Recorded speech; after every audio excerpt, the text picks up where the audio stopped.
Welcome, welcome. Good afternoon. Welcome, everyone. So great to see you all here despite the tube strike. So thanks for making it here, and welcome to everybody joining online as well. This is being live streamed, so we make sure that everybody can actually tune in today. Welcome to the Royal Institution. Welcome to the Greenhouse Demo Day. And welcome to Undaunted. My name is Maiko Schaffrath. I'm the head of the Greenhouse Accelerator, and I'm really excited. I was here a year ago, my first demo day with Cohort 7 when I just joined Imperial. Cohort 8 was actually in the audience, so the cohort that you're hearing from today. And it's been such an incredible journey working with the founders over the last year, and you'll hear some very incredible journeys of roller coaster rides, pivots, and lots of success as well. So very excited to hear from the founders today. We have an exciting day ahead of you. You'll hear from 14 startups in total, and we've grouped them into 2 groups with a break in the middle. And you'll also hear from some amazing speakers, including our very own Alyssa Gilbert very shortly, as well as the head of commercial banking from HSBC UK shortly. And then just before we start again with the second round of pitches after the break, I'm really delighted to welcome Akshat Rathi, the author of Climate Capitalism. Maybe some of you might have heard of that book, giving us a bit of an update on the state of climate tech and climate capitalism. So I'm looking forward to that right after the break before the next round of pitches. But without further notes, I want to hand over to Alyssa to tell us a bit more about Undaunted, and welcome you all.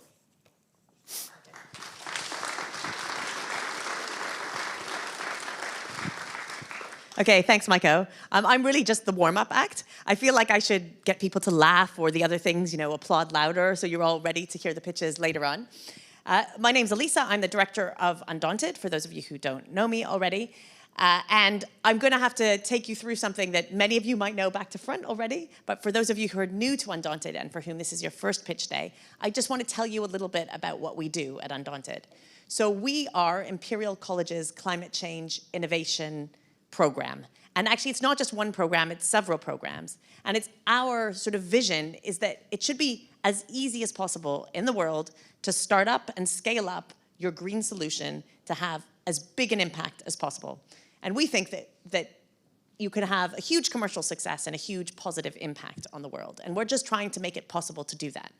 We're focused very much on our areas of specialty. We're at a world-leading science university, and so we're at the very early stages of making green innovation happen.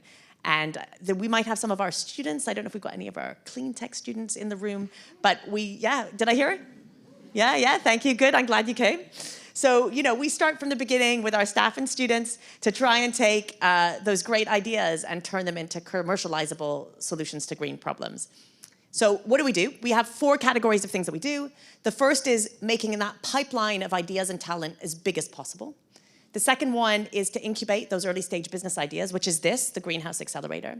The third is to build a great ecosystem, London, the UK, and in the world, to make those like serendipitous kind of meetings like you all are going to have at coffee today happen, where the people who will fund the solution, enable the solution through policy, the people who will provide their expertise, the corporates who will take on those solutions will meet the innovators and make it happen. So we see ourselves as conveners and ecosystem builders. And the fourth thing that we do is connect with corporates and markets and try and help transform markets so that the solutions that you see today that are truly visionary, that they land in a marketplace that are ready to take on a visionary solution. So those are 4 areas of activity that we take on. We could not do that work without generous sponsors, and we've got HSBC UK here today who are basically responsible for making sure that the greenhouse can be funded. So those are the things that we do today. I just want to tell you about what we're hoping to do in the next bit of time. So it's a bit of a call out for people who are interested in working further with us. So as I said, we're really interested in innovators coming into the pipeline. So if you're interested in our programs, you can look on our website and join some of our innovative activities. We're really interested in working with corporates who have problems, challenges in solving and creating a greener future. Come to us because we want to help create solutions that solve your problems. If you're interested but from another part of the world, you might be on the live stream rather than be here in person. One of the ecosystems we're trying to build is our international network. So come and speak to us about that. And then finally, if we look around the world, you can see, and I think we'll hear more about this in some of the later speakers' talks, we can see that the world of finance for these innovators is changing all the time, right? We can see that it used to be a few years ago, there was a huge amount of money available for climate tech. Now there's a huge amount of money going into AI. And this amount of capital goes up and down, and it makes it very difficult for our founders to take this journey from their invention through to making it a success. So more than ever before, these green solutions need people around them to support, whether that's with your investment or with your technical expertise or know-how. So if you're interested in joining that community of support, please do let us know. It's a time when we still need these solutions, right? So just because there's not money going to them, it's not because those environmental problems are solved.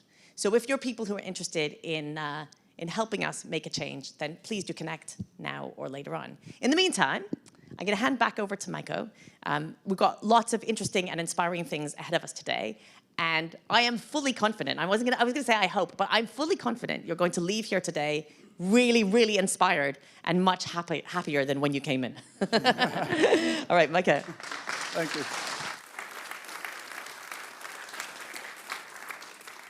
Alyssa already mentioned that the program that we've been running now for 14 years and since 2021 with the support from HSBC UK really wouldn't be possible without HSBC UK and philanthropic funding. So I'm very excited to welcome to the stage Stuart Tate, Head of Commercial Banking at HSBC UK and Non-Executive Director at HSBC. Welcome.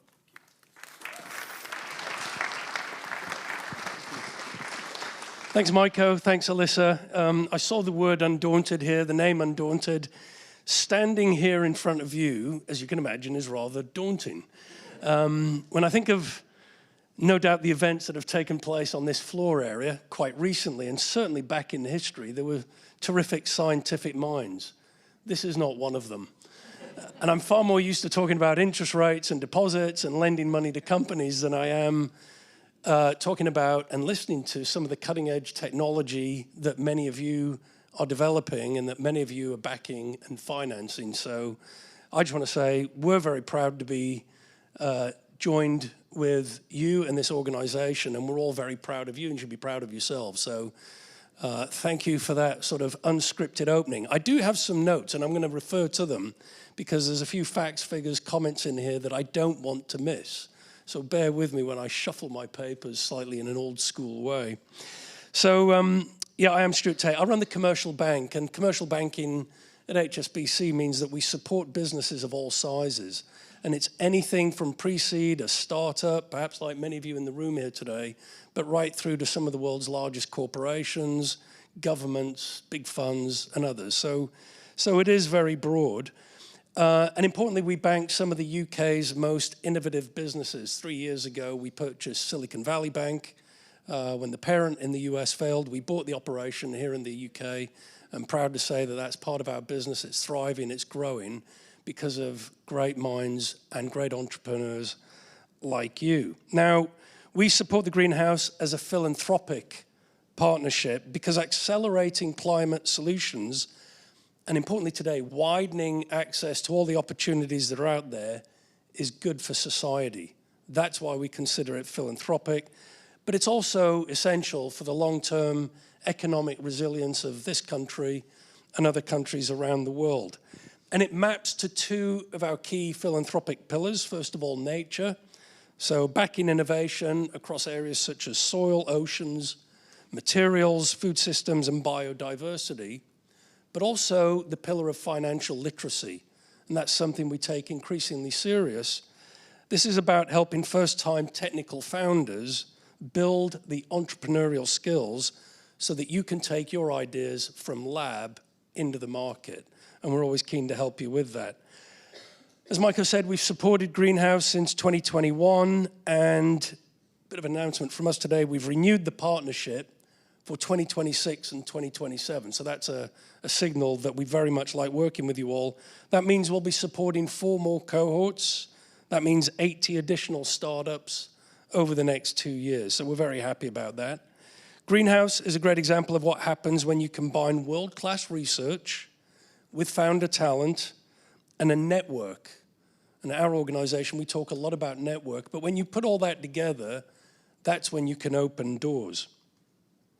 The program's alumni, which started long before we came onto the scene, has raised over $1.3 billion in follow-on funding and created at least 2,000 jobs since 2012. And I'm told that's a conservative, slightly outdated number, so it only goes higher and higher with all your efforts. And it's becoming more representative.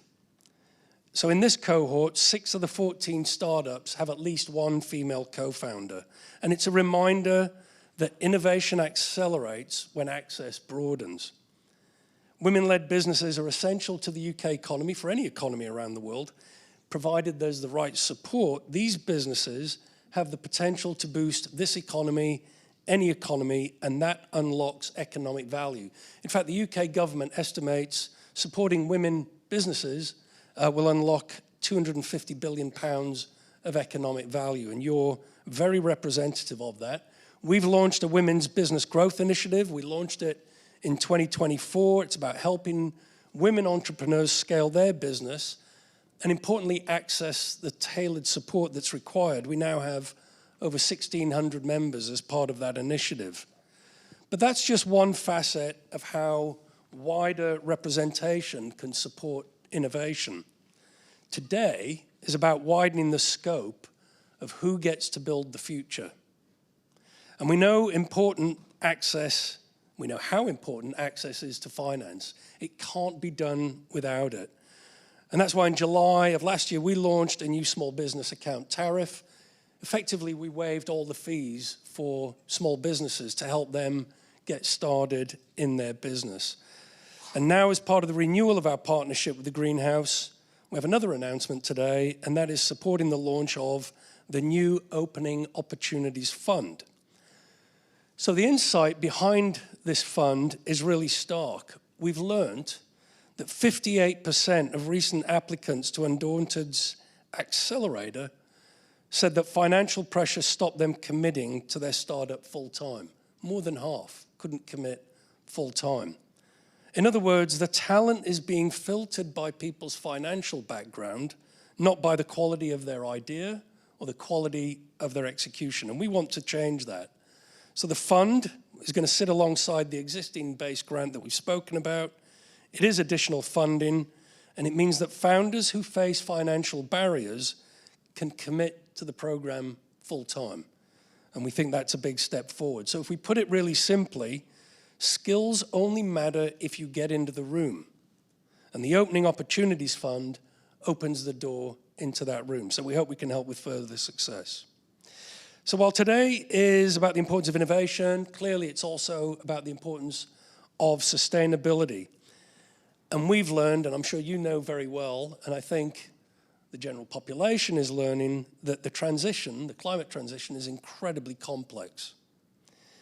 For us, perhaps that's not such a surprise, but when you consider the volatility of the world at the moment, the geopolitical, the macroeconomic background, it should be clear that a transition like this was never going to be straightforward. But this is where HSBC comes in, so that we can support our clients around the world as they transition to net zero. And what we're finding is, in some areas, the transition is fast-paced. Renewables, battery storage, EV adoption, they're all moving along very quickly. But the reality is there's other areas like heavy industry, decarbonization, and clean fuels where it's much harder. That means it's much slower, and it needs a lot more innovation, and it needs patient capital. So despite all the uncertainty that's out there, it's clear to us that the business intent remains strong. Because when we talk to our clients, they do see the transition to net zero as a priority. And I think that may surprise some people. From where we sit, this is demand-driven. Businesses want to make the change. We're not pushing solutions onto them. And we had a survey in 2025 of 1,600 business leaders, 500 investors in 12 different countries, and we found that 90% of UK businesses plan to accelerate their transition over the next 3 years. Accelerate it, not slow it down. And 95% of business leaders globally now recognize that climate transition is a commercial opportunity. So our approach is to be customer-focused, to stay commercial, to be agile. And in 2025, we provided $102 billion of sustainable finance and investment globally. And it's also an important part of what we do here in the UK. Out of the 55 countries we operate in the UK, we provided just under $15 billion of sustainable finance and investments just last year. So what these statistics tell us is supported by what we hear direct from our clients. They're focused on sustainability, and they see the transition as a commercial opportunity. So the intent is there, and with better data, brains like yours, technical capabilities, we think that we can scale globally faster than ever before. But that can only be done with collaboration. That remains key. So the innovation that made solar, batteries, and EV all mainstream came from ecosystems. People working together, including research people, entrepreneurs, the corporates themselves, investors, and even policy units are all part of making this happen. But now we can replicate that across the sectors that I just touched upon that are much harder to decarbonize, and we can accelerate with the new tools that are becoming available. And it'll be the one time I mention AI, because people like me think AI can solve everything, but we have no idea how. But you do. So at HSBC, our strength, like Imperial, is really about connecting across borders and across supply chains, different types of supply chains, linking people, linking innovators to customers and projects to where the capital is. And capital is globally mobile. People will go where the projects are. And from where we sit, we can see the full system. We sit at the crossroads of world trade, and we can see tech suppliers, we see what project developers are doing. We work with grid operators, energy users, institutional investors. So we do have a very good view of what's happening in multiple sectors, segments, and countries around the world. That comes from our international footprint, especially Asia, where we had our origins 160 years ago. It helps us transfer the knowledge, transfer commercial models, because the development will differ in different markets at different paces at different times. So it's important that we share that wherever we can. So to sum up, for the founders that are in the room, the people that really matter, I think, today, it's a milestone, but this is a starting gun for each of you. Our comment, our advice, our suggestion, our guidance would be keep building, keep testing, and keep learning fast, because we need you to do that. For the investors and the corporates that are in the room, it's a simple ask from us. Please lean in, pilot, partner, procure, and help support the founders as they look to navigate all the complexity of the world so that they can scale up in the way that we would all value. And from HSBC, we're committed to this. That's why we're extending. That's why we're broadening our support. The Greenhouse, we're very proud to help widen the access through the Open Opportunities Fund, and we're committed to keep playing our part in turning climate innovation into economic progress. Thank you for listening to me. Good luck today. Thank you. Thank you, Stuart. Thank you so much, Stuart. Thanks to you, Natalie, Caroline, the HSBC team. It's been a really incredible journey working with you on renewing this partnership, and the Opening Opportunities Fund is really dear to my heart as well, so very excited. We're in the middle of Mayfair. We're in Imperial, one of the top academic institutions in the world, and I think it's our job to do more to broaden access, and really excited to get your support for that. Thank you. We're about to start the pitches, but before we do that, a couple of things. So first of all, there is actually a job to do for all of you here in the room and for those that are watching live right now, and that is to scan this big QR code or go to menti.com and type in that number. And what that allows you to do is you can ask questions to the founders on stage, And if you're lucky, I'll pick your question and ask the founder, right? So that code stays the same throughout the entire event. And actually, at the very end, you get to vote for the best founders that receive our award today. So there will be 3 awards given out at the very end. So yeah, keep that code safe. We'll show it from time to time again as well. One more housekeeping. There's no fire alarm scheduled. So if there is a fire alarm, please follow the signs outside to where you came from, to the fire assembly place. The Wi-Fi is there, but I mean, to be honest, I'm just not going to give you the Wi-Fi copy because you're supposed to watch the founders. But if you really have to, okay, I'll give you. It's the RI Public password Cavendish. And without further ado, I'd like to introduce the first startup to present today, which is Emissive. They've been on an incredible journey. I've actually worked with them as part of their master's program when they were master's students. Sandra was a master's student in cleantech innovation at Imperial. Before there was a company with a rough idea, and it's been quite an incredible journey seeing you grow and put an energy of hustle into this business and actually getting to sales and pilot deployments faster than I would have dreamed of a year ago. So very excited to welcome Nikhil and Sandra from Emissive.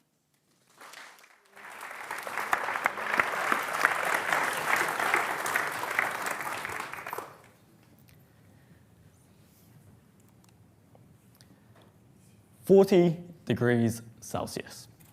That's how hot it got in some parts of the UK just a few weeks ago. And while many of us were either sweating or swimming, our cooling infrastructure was having an absolute nightmare. If we dug through the headlines, we may have seen something like this. Supermarket aisles empty because the refrigeration systems couldn't handle the high temperatures.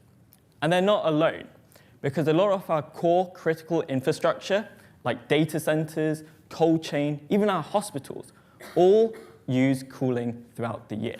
And their cooling demand and system failure rates also peaked in the last few weeks.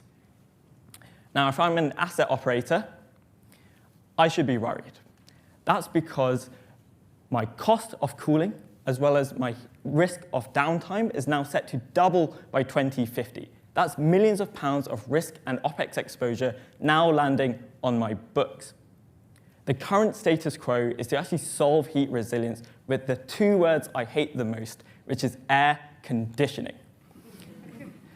Air conditioning is great. It does keep us cool. It keeps our systems cool. But it's terribly inefficient at higher temperatures. And it paradoxically heats up the planet.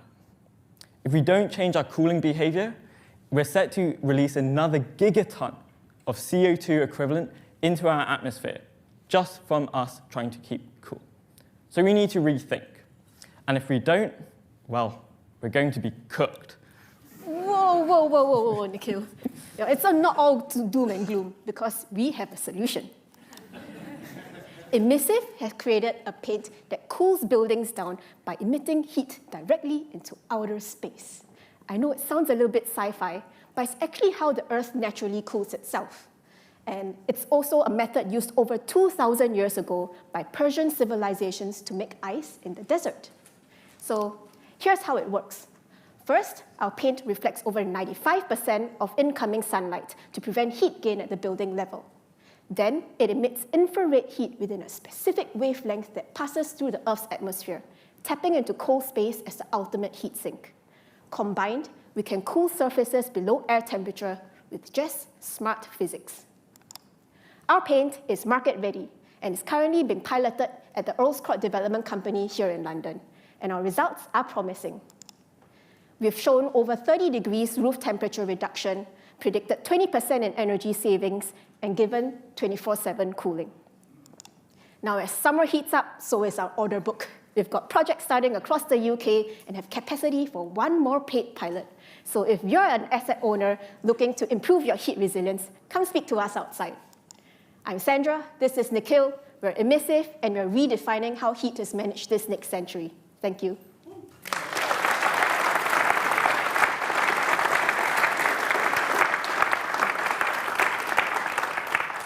Thank you so much. I've got the first question for you, which is one of the things that we talk about in program quite a lot is how do you know this is actually giving me some sort of return on invest, right? You're painting the roof.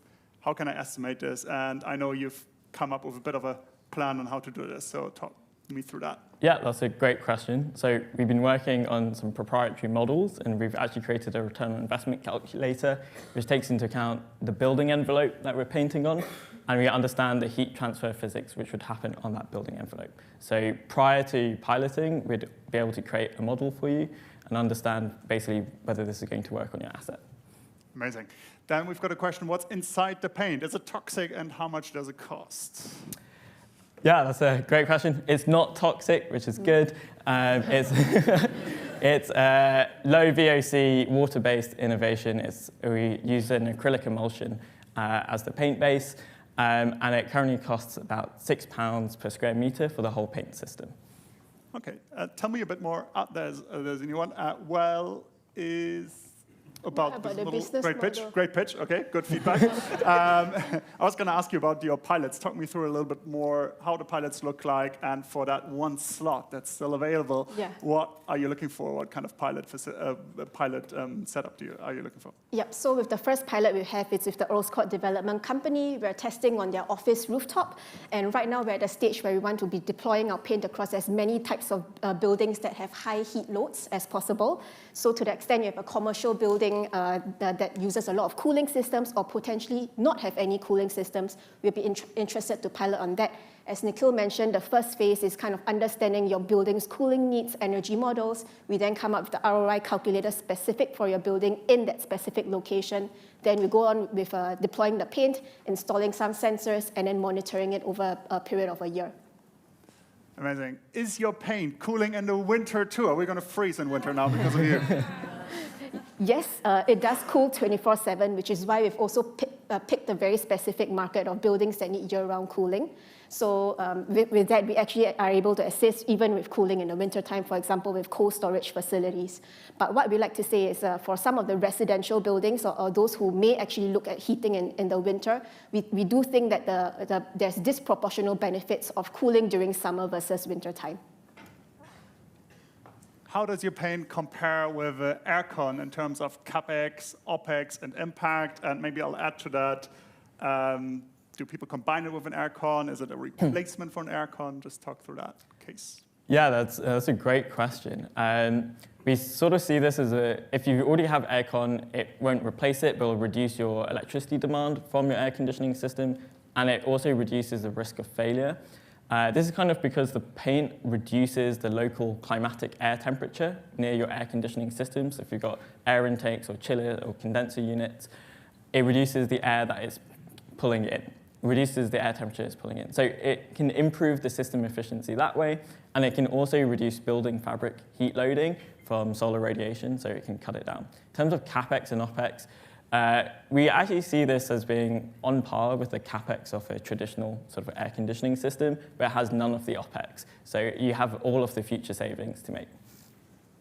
Amazing. One last quick answer, please. What are the biggest barriers to adoption and concerns customers raise? I would say the main thing is probably the fact that people have thought about, we are not really thinking about paints or really don't believe about the cooling power of paint. So we need to be proving out the ROI, which is exactly why we have this calculator to be able to prove it for your specific building. I think another issue is probably that because our paint is pretty new, we don't have track record of how long it lasts in the real world environment. That's something that people think about as well. We have tested it in the lab up to a durability of 10 years. So we do expect it to last about 7 years in real life, conservatively. Yeah. Amazing. Thank you so much, both of you. Thank you.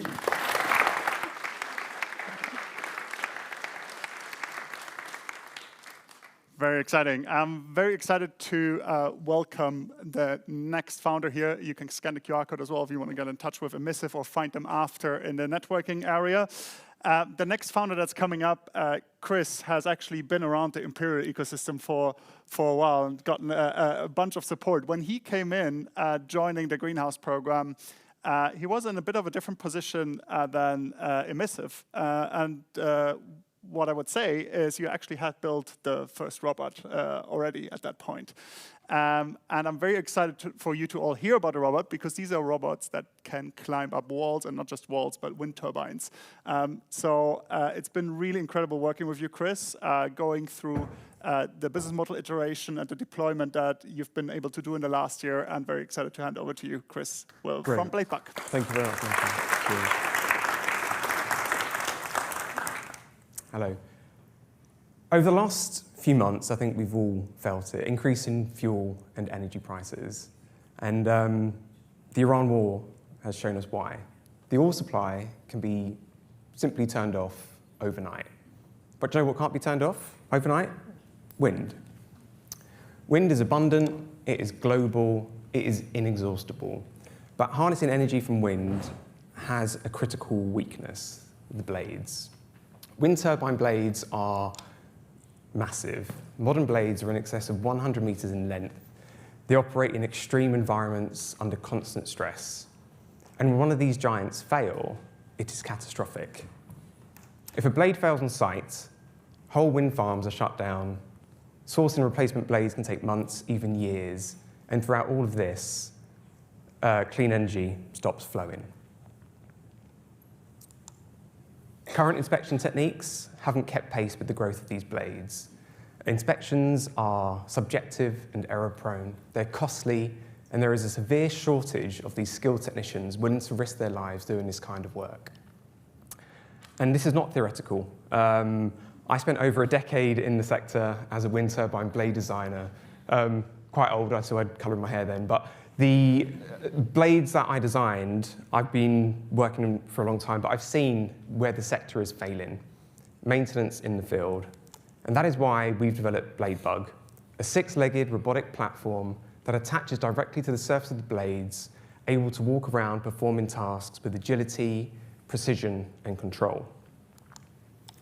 No cranes, no expensive rope access technicians, no extended periods of downtime. The Bladebug operates on the blades by itself, quickly and efficiently. The robot has not been designed to perform just one job. It is agnostic.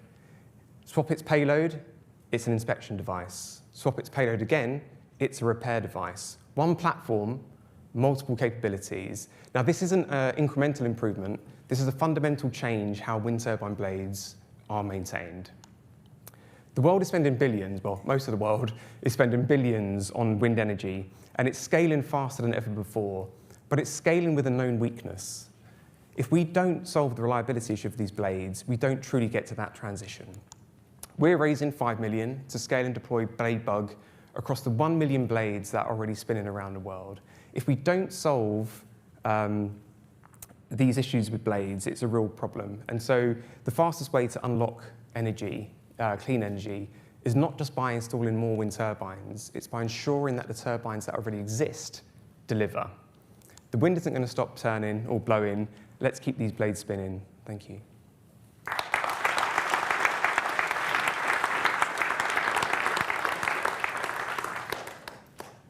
Hi, Chris, a couple of questions for you. Yeah, so the first one I want to ask you is, why don't they just make better blades so that they don't fail? Why do they even need you? That's a really good question, and that is the holy grail. So there is a lot of effort and work into building and designing these blades so they don't fail. But they are fundamentally made in a manual process, and errors can occur, and they do, like an engine, you do need to maintain and look after them. So the fact is, you're never going to design a blade without any issues, or one that's not going to fail within the lifetime of its operation of 20 to 30 years.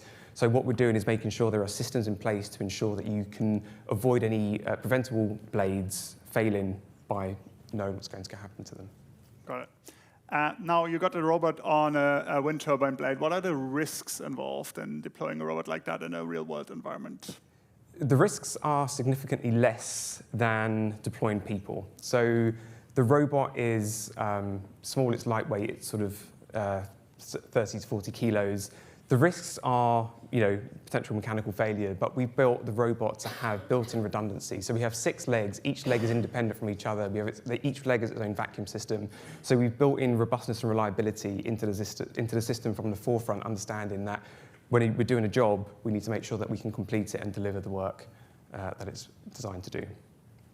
What specific problem is the most common one that you think Bladebug would solve? We definitely have some of our mentors in the room. These are exactly the kind of mentor coaching questions that are being asked. Okay. Yeah. So the specific problems that we're most focused on are hidden manufacturing or design defects that you cannot see from the outer surface of a blade. So these are things that during manufacture can occur when material is placed in the wrong area or glue has not been applied correctly. Now, these can lie dormant as like a hidden disease that can just appear and cause catastrophic failure. With the systems that we have deployable on our robot, we can look inside the blade. So we use ultrasonic transducers to look inside the blade from the outside, the same as you would do if you go to the doctor looking for any ailments. So we're able to detect and determine the severity of those defects before they appear on the surface so you can take remedial action. How does the Bladebug repair turbine blades? So at the moment, we have a sanding tool developed, so we're able to sort of remove material from the surface of the blades. But the robot has been designed with its 6 legs to essentially be a 6-degree of freedom CNC platform. So we can put grinders, drills, and we can grind out areas very precisely. We can then reinstate material, all with the robot, removing any variability that you get from, say, a human operator trying to do the similar work from ropes. Amazing. And who's actually your customer? Are you operating the bot of windfall operators? So we have customers throughout the supply chain. So in the early years of a wind farm, they are under warranty. So the customers in that case are the owner, the original equipment manufacturers, so the Vestases, the GE Vernovas of this world. Once the assets hand over to the operators, then we're the operator's best friend. So, but the idea being that the robot that we've developed is a tool. It doesn't matter who's actually in charge of the maintenance at that time. We provide the robot as another tool to them, another DeWalt drill, for example, that they have in their tool set or their armory to perform this work. So we work with the OEMs, with the owner operators, but also a lot of the independent service providers who actually do this work themselves. How to monitor the blades continuously and use Bladebug to fix issues before they get severe? Yeah. So there's a lot of work now to put condition and monitoring systems within blades. And again, that's almost like the holy grail of being able to build a blade which doesn't fail. What we're seeing now is a big movement in understanding what's going to happen to blades before it happens. So a lot more preventative maintenance than reactive, which it currently is now. So we are working as part of like a bigger ecosystem with systems that do look at monitoring acoustically for potential issues with blades, and we're then able to go there and verify and with certainty tell the customer what problems are with the blade and what remedial action they should be taking. Thank you very much, Chris. Thank you. Take that from you. Oh, cheers.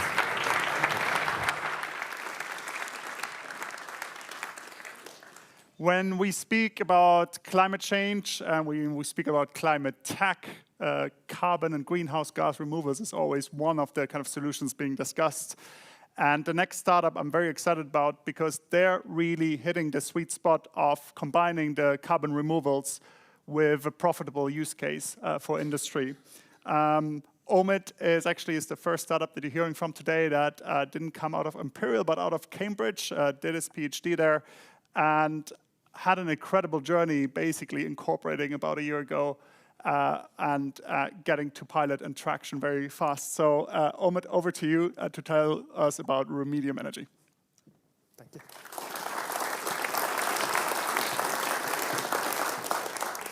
Hi, I'm Omid, CEO of Remedium. We're helping heavy industries decarbonize without any financial sacrifice. How? Well, let me tell you a story.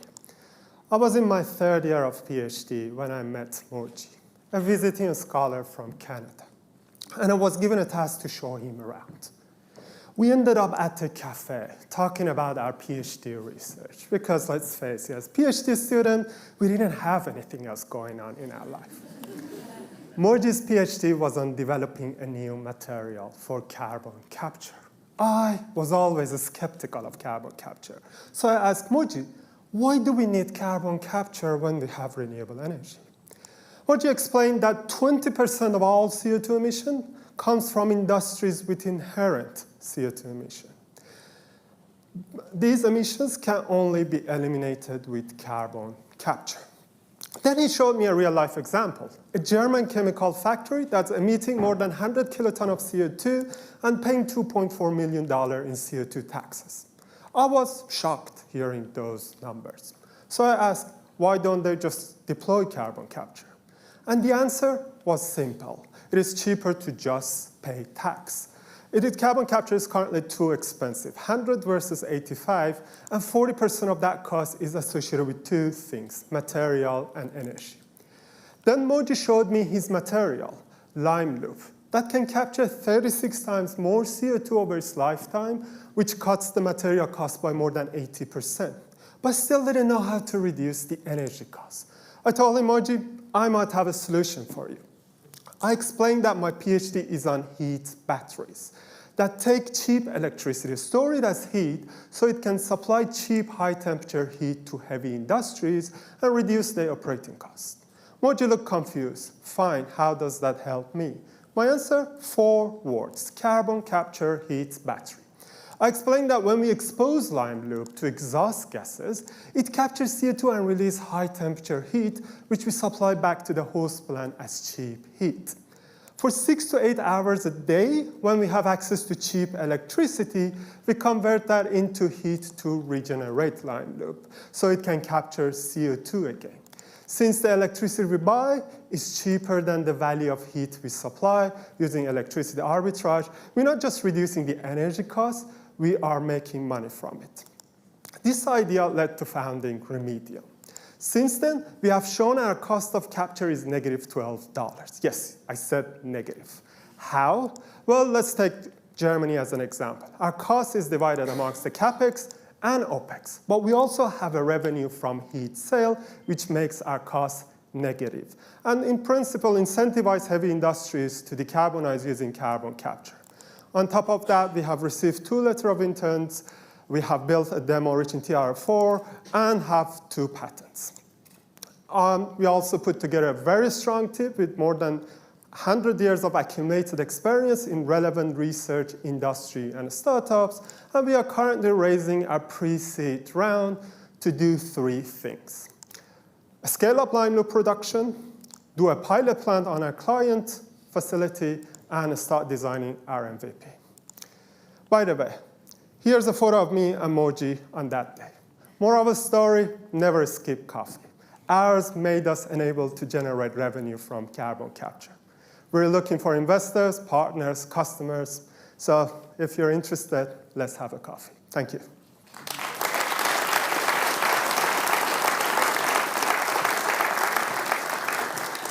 Thank you, Omid. You talked about the chemical factory, and I'd love to hear a bit more about the unit economics when your system is integrated there, how those work. Yeah, no, excellent question.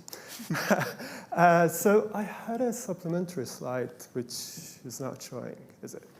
We've got the questions on there. I'm not sure we can go back there. I found that. There it is. So if they buy one of our units, it can provide 8.8 gigawatt hour of heat annually for this chemical factory with payback period of 3.7 years. Now, this unit also captures 3.5 kiloton of CO2. If they go through the storage route with $40 per ton of storage and transportation and storage costs, the payback period remains at 3.7 years, while we are tripling the climate impact from 1.5 kiloton CO2 reduction to 5 kiloton.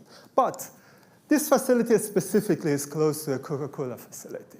So if instead of going through the storage, they sell the CO2 to this Coca-Cola facility, the payback period drops to 1.9 years.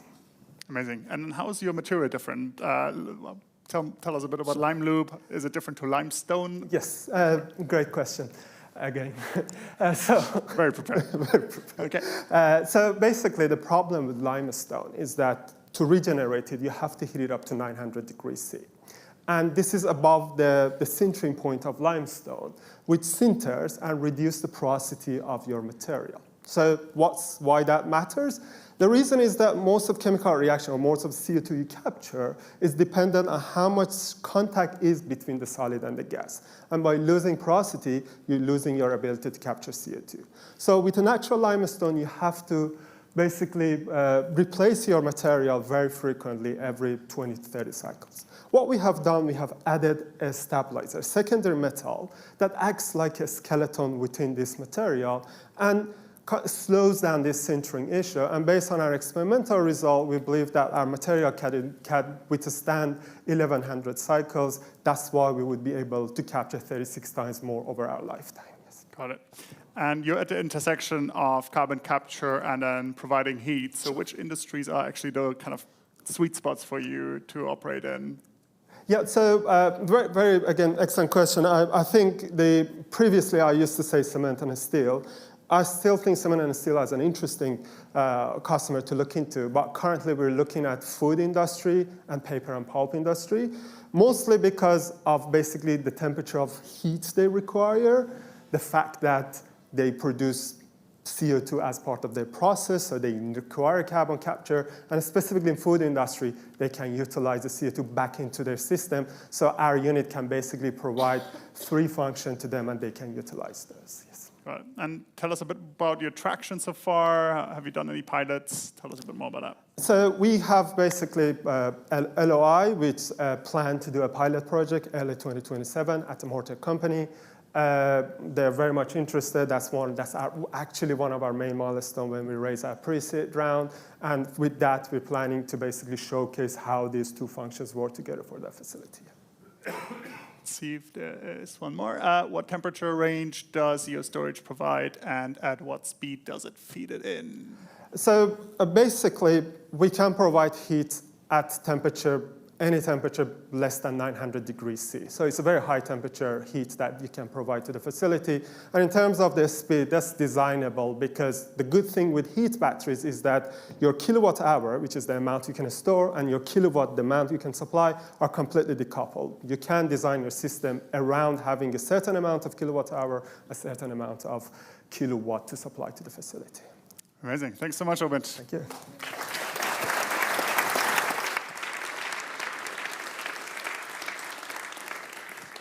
So we've heard about new materials, we've heard about robots, we've heard about carbon removals, quite a range of solutions. One that I'm particularly excited about is always nature-based solutions. And I live in the middle of London, gradually moving out further and further outside of London as I've moved here 10 years ago. I love nature, and I love even more when there's businesses that can combine nature-based solutions with a business model that works. And the next founder joined us again a year ago, going through a big journey of actually starting as a company that very focused on data and getting the right data in place for flood and heat resilience in urban environments. And now they're on a journey to actually soon be offering insurance products. So it's been quite a journey, and very excited to get Tim from Plainsight on stage to tell you more about that.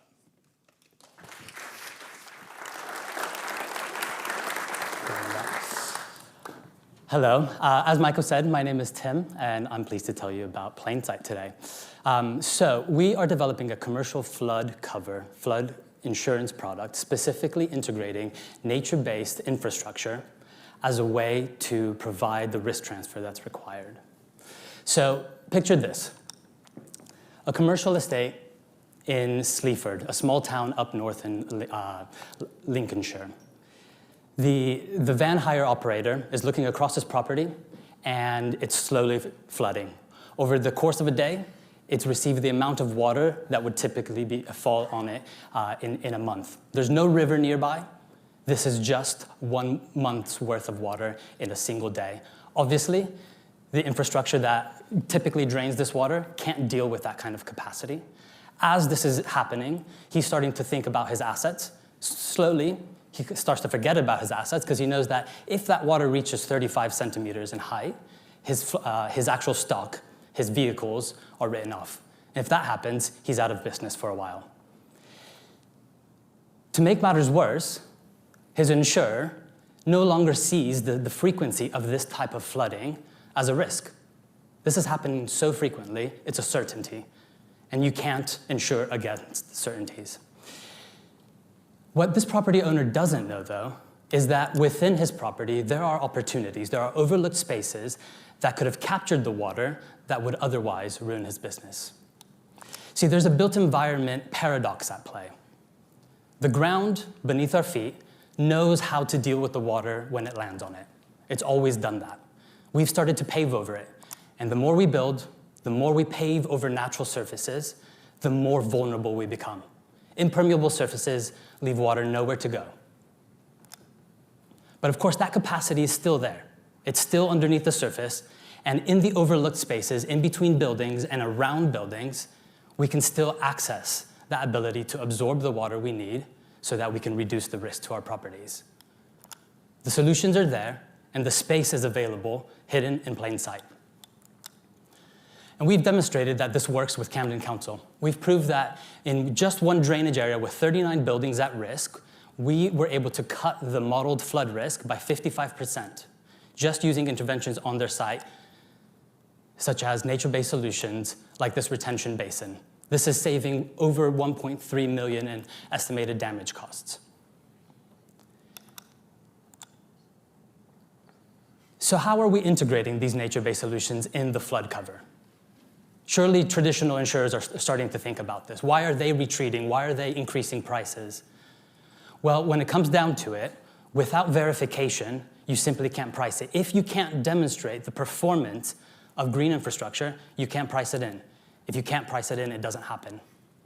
That verification layer is the bottleneck, and that's specifically what we're developing. Our technology scans a property portfolio, identifies the risk, specifically identifies where certain solutions could be introduced to hold water, to slow it down, and then simulates their performance at a standard that underwriters will recognize. We then use that to structure policies that specifically require those projects to be installed and deliver the projects within the first 90 days of the policy being delivered. The property owner gets covered that they couldn't have otherwise gotten. The interventions reduce the claims on property and business operations, and the insurance carrier backing us gets a risk that is genuinely been reduced. So how much is it worth to stay in business for the next 6 months? If you know a commercial property owner that has been flooded in the last few years and is struggling or wrestling with the insurance cover that they're getting, please put us in touch. We would love to show them what's possible. The space is already there. Let's use it to protect our communities and assets. Thank you.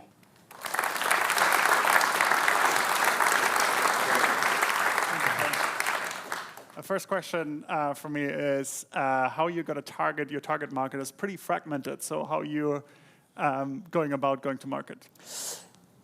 As you can imagine, lots of different people could benefit from this. We are specifically focused on the motor trade industry. Some of the pilots that we've done have been largely in the public sector.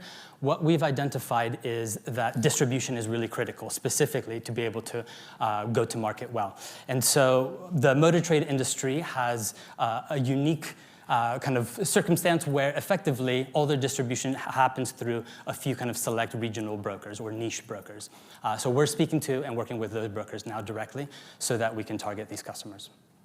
Okay, next question. What if your model is actually wrong? For example, if somebody digs up their yard, but your proposed project hasn't helped avoid any flooding? Yes, this is a good kind of thing to kind of clarify. So on one hand, we are providing the kind of verification on the ability for those interventions to achieve the impact. That being said, it is a model, and on behalf of that model, we also then provide monitoring. So similar to a good parallel to think about this is from this like cyber insurance world. So in order to get cyber insurance, you need cybersecurity. In order for that to kind of stay valid, that monitoring needs to be in place. In a similar way, we are introducing IoT monitoring to ensure that the performance of these nature-based solutions is being met. Amazing. How do you build a repeatable revenue stream that doesn't rely on pure consulting fees and project delivery? Well, so just to clarify, our product is the insurance offer. So we are structuring as an MGA. And so while we're supporting with the project delivery, we are selling the insurance policy. So we're not kind of, our business model isn't around consulting fees. In which regions does your AI work? Just UK or in other countries as well? At the moment, we're focused on the UK. This is primarily because of the kind of data that we have access to and the one that we started to build our validation modeling around. Okay, let's see if we have one more. Okay, maybe in terms of pilots and customers, what's kind of call to action for people here? What are the perfect kind of pilot projects that you're looking for right now? Yes, so I mentioned the work with Camden. We're doing a piece of work with an NHS trust. And right now we're in the Lloyd's lab kind of refining our product to get it out into the market. I mentioned we're specifically focused on the motor trade industry. They have a really unique kind of formula of premium, which essentially is the assets, the stock, and the business interruption. That makes for a really effective thing to protect. Other industries also have that same formula. So think warehouses, last mile delivery. If anyone knows commercial property owners in those spaces, we would love to speak to them. Amazing. Thank you so much, Tim. Thank you.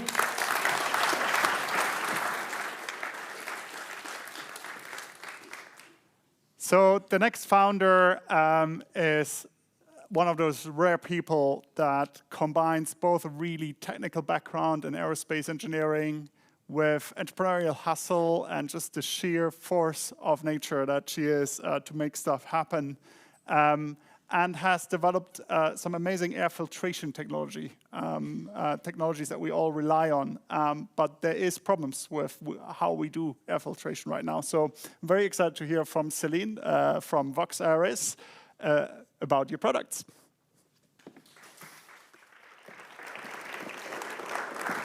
All right. So some of us arrived here very early today, and some others much later. And the levels of air pollution that these two different groups inhaled on the same day at the same place were completely different. And that's because air pollution is not static. It's dynamic, and it changes all the time. Let's see an example. So this shows some example location, the daily variation in particulate matter levels. And you can see that we have peaks and also low times. So it fluctuates all the time. So why is this happening? Many reasons. For instance, traffic patterns, even the shape of our cities and how air moves around them, or periodic seasonal events like wildfires, even manufacturing events, or unpredictable ones like outbreaks. So how do we protect ourselves? Well, we have air filters. Pretty old technology. Buildings like these to protect indoors, to clean the air that's coming from the outside are usually equipped with these filters. The issue is that not all filters are the same. I'm sure you've all heard of HEPA filters. Those are the highest efficiency filters. They work really well. They're really good at capturing most of the pollutants of concern, and they have this very dense structure architecture inside. But on the other hand, we also have lower efficiency, lower grade filters. They have a much coarse structure, they're much more simple, and they capture far less pollutants. So why do we even have these low-grade filters? We also have this whole range in between them. Why can't we just put HEPA filters everywhere? And that's because high-efficiency filters are extremely costly. It's a very energy-intensive process to try and push air through a very dense media like a high-efficiency filter. And most importantly, most buildings cannot even handle the pressure that comes with these types of filters, or you can damage the system. And as a compromise, most buildings will opt for medium-grade filters. Now, the issue, unfortunately, is that we actually need higher-grade filters to properly protect ourselves.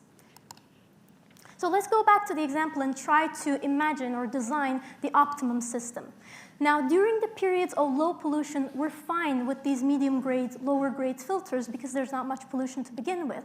But during the spikes and high elevated levels of pollution, we absolutely need adequate protection, and that can only be done with high-efficiency filters. But remember that this fluctuation happens during the same day. So what are we going to do? Are we going to keep changing filters throughout the day? That's not going to happen. That's impossible. There's currently no technology that allows variation in filtration grade, and that's exactly what we're developing. We're developing a technology that allows us to control particulate matter size to change the efficiency of existing systems. We do this through a process called acoustic agglomeration, basically meaning that we're using sound as a way to cluster and almost snowball particulate matter with each other so that they're easier to capture using the same filters. So the filters that we already have can act as if they were higher grade filters. This means we get access to higher grade filtration on demand only when we need to, so that we don't have to overpay for permanently high grade filters. We don't have to change our filters or create byproducts as a mechanical process, and we can aim to lower the energy consumption that comes from permanently high grade systems. I'm Selene, I'm the founder. I have a background in aerospace, automotive, and design engineering. We have a patent that's granted already, another one we expect to be granted soon, as well as a third one in the pipeline. We generated quite strong pilot interest, and that's what we actually want to expand. We also want to access more facilities managers as well as air handling unit manufacturers for partnerships. And if any of that sounds interesting to you or you know someone like that, please talk to me after. And we believe, and we know actually, that air quality is dynamic. It's not static. And we believe that our solutions, air filters, should not be static either. Thank you.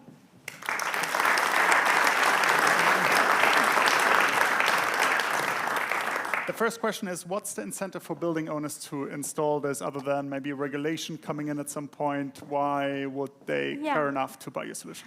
So unfortunately, one of the worst parts about air quality, about 99% of the world, almost all of us, breathe polluted air. And unfortunately, regulation is very slow to catch up to that.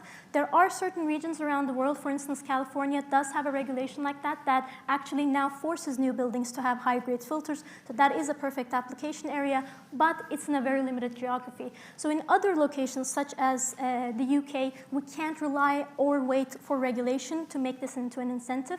The main incentive here is the energy that we're going to save by not opting for a permanently high-grade filter. Because when you install high-grade filters, whenever you install the filter, and that's why we call it a static solution, you're pretty much stuck with that until you change it. And most buildings, especially in older buildings, even if you wanted to, you may not be able to change your system. So for instance, during COVID, there was a lot of buildings that wanted to upgrade their systems to higher grade filters, but they couldn't do them because their systems didn't allow and couldn't handle that level of pressure. So it also allows older buildings to be able to actually switch their systems without having to upgrade their systems. And at the same time, for buildings that already want to have high-grade filtration, like Class A buildings or in manufacturing, they can basically reduce the need to have permanent systems. Amazing. How does your system know when to adjust? How does that work? Yeah, so that is partially part of the IP, so I can't disclose much of that. But basically, air sensors are everywhere. You can use them everywhere, and it's really easy to sense real-time how the levels of pollution that are incoming to your building. Could this work in cars? Can I get one for my car? Yeah, I actually got reached out to by a couple of firms who asked me that. So the current application will be for building systems. That's what we're optimizing it for. But maybe the beauty of it is that the technology we're working on is kind of a two-faceted technology. So the main innovation is the agglomeration engine technology, the miniaturized agglomeration engine technology that we're developing, but also the external casing that allows it to be integrated, for instance, to a building. So as a next step, the internal technology could also maybe be applied to automotive. We just haven't explored it yet. Have you run any pilots already? Yeah, so that's why that's my ask, is that we got some pilot interests from Turkey, but we also want to gather more interests. So that's the next step for us. That's going to be the next step. It's a difficult technology to develop, so you need to have it ready for the pilot. What market have you been finding more receptive to your solution, retrofit or new build, residential or commercial? Definitely commercial. So Class A commercial is actually the first application area for this, because there's also a pull in that direction for instance, like office spaces where there's already a demand for high efficiency filtration. So that would be, that's the first application area.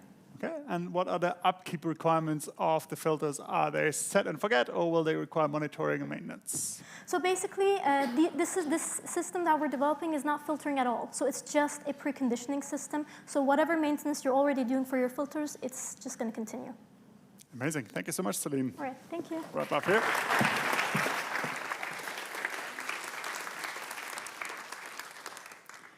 So when I, about a year ago, joined Imperial, I was making the transition from being a founder before to working at an accelerator, working with loads of amazing founders.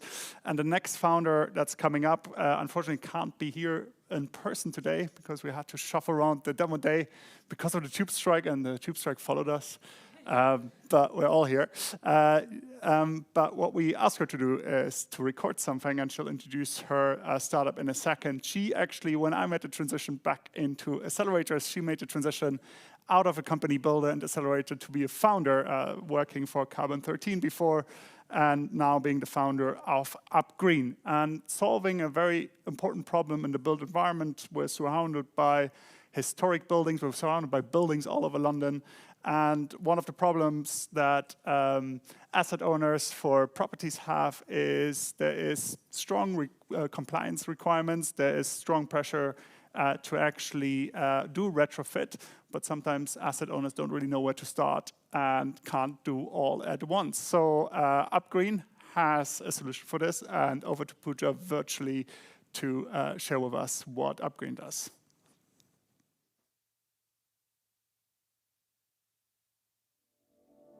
Hi everyone, I'm Pooja and I'm the founder of UpGreen. We drive retrofit projects off paper and into real life. When I was a climate VC, I noticed a challenge. Everyone was pitching a retrofit planning solution, but when I looked around, very few retrofit projects were actually getting done. Spoke to some owners and asset managers to find out why. And the answer was pretty simple. There are a lot of buildings that need upgrading, and they simply don't have enough CapEx in the budget to do it all. That being said, they did have a little budget, but they spend a significant time and money figuring out the most efficient way to use it. And here's the aha moment. They don't measure impact in terms of energy savings. They measure impact in terms of risk avoided and effect on valuation. It dawned on me that we could unlock the budget owners have by showing them impact on their terms. And this is what UpGreen does. We translate a list of addresses into an actionable roadmap for asset managers and owners, one that they can take direct to ICs and take projects from paper to real life. Let me show you how with an example. We worked with ESR, a $3.3 billion property fund, to build a roadmap on 4 industrial assets that contained 38 properties. We started by showing them their compliance risk. Out of 38 properties, 11 had compliance risk, and we systematically showed them the most cost-effective ways to address that risk. It starts with reassessing properties where a certificate is likely out of date. It moves on to bringing the lowest rated units to the minimum standard, and reassures the owner that the investment should pay for itself in terms of valuation uplift. This enabled the fund manager to choose an estate where they'd focus their funds, take the case to the IC, and get the budget. And most importantly, actually start the work. In this way, we helped a client go from a standing start to retrofit projects in progress within 2 months, a process that would usually take at least 3 times that time. Now let's talk about the business model. There are asset and fund managers we work with directly who use UpGreen to understand risk, invest in projects, and keep a live view of their asset book. Then there's the ecosystem of third-party intermediaries, energy and sustainability consultancies who use UpGreen as a white-labeled part of their offering, guiding the businesses they work with to manage risk and make smart investments. We see UpGreen as the data layer driving retrofit projects to execution, starting with the UK, where exposure is the highest, but with massive potential for expansion beyond. We're looking for intros to asset managers and intermediaries who are thinking about minimum energy efficiency compliance risk, and hope you support us on our journey to take retrofits from paper to real life.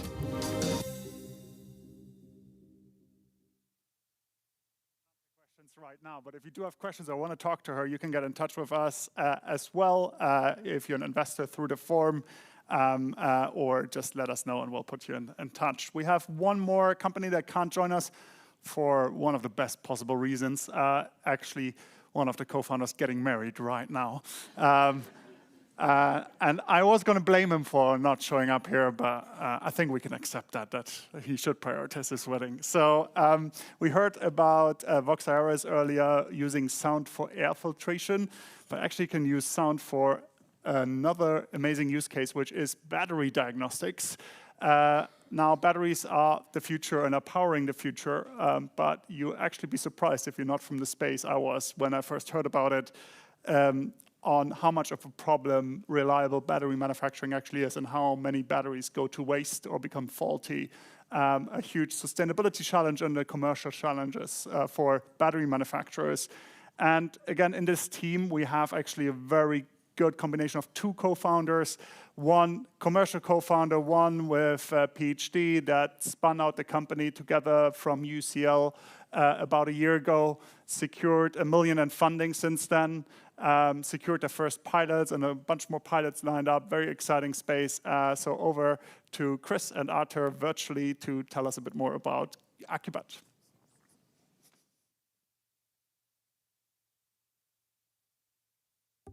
At Accubat, we listen to batteries, utilizing sound to optimize battery manufacturing, quality control, and safety.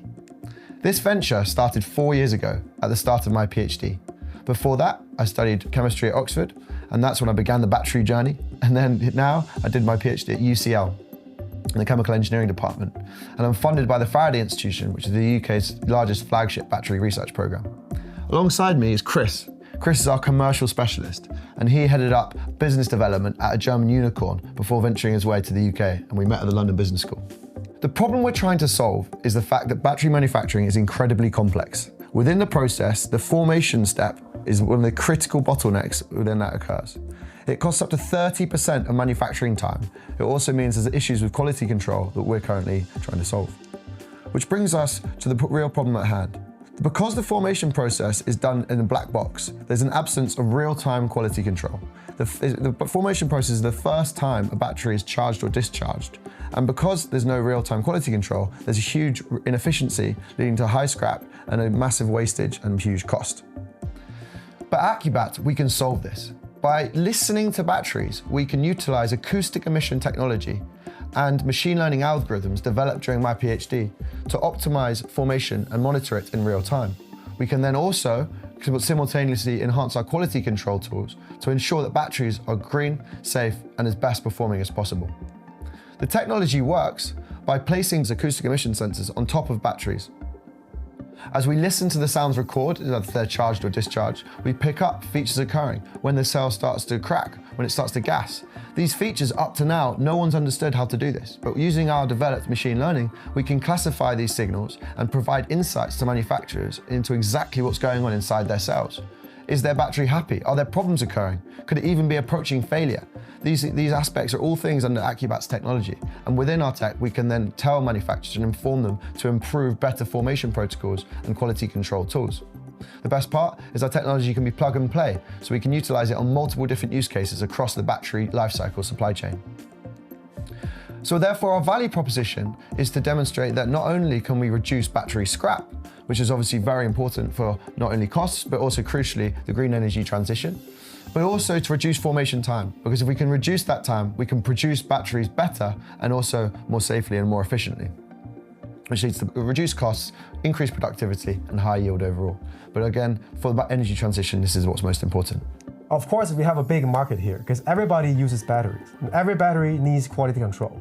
And that's why our market is around 10 billion pounds per year, and it's gonna double in 5 years. We are starting to capture this market slowly. We already had one successful pilot with Ilika, which is UK's biggest solid-state battery manufacturer. We demonstrated in their lab that we can help them reduce that formation time by 30%. And they want to come back to us, do another project, and to see how we can improve their process. Currently, we have another project scheduled with UK BIC, which is UK's National Battery Industrialization Center. We're helping them design a custom system to be equipped to their formation line to demonstrate that we can do this at scale. Later, we're gonna have a pilot with Agratas, which is they want to become UK's biggest gigafactory, and they'll finish construction end of this year, and we're looking to do a pilot with them. We just closed a pre-seed round, and we're gonna focus on building our product in the next 18 months, and we will come back with a £5 million raise. So let's stay in touch. please feel free to reach out to me via this QR code or just write me an email. We are Accubat. Thank you very much. Thank you so much.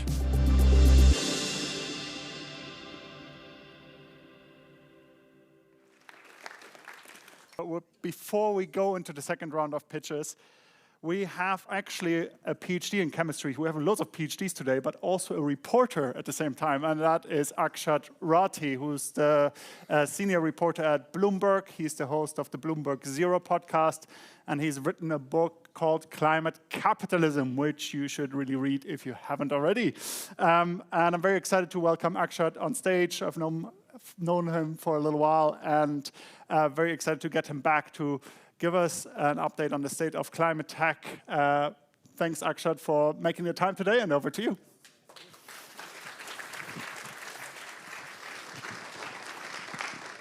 Thanks for that introduction. So my job here between the round of pitches is to try and exercise your brain in slightly different ways than what the founders are making you do.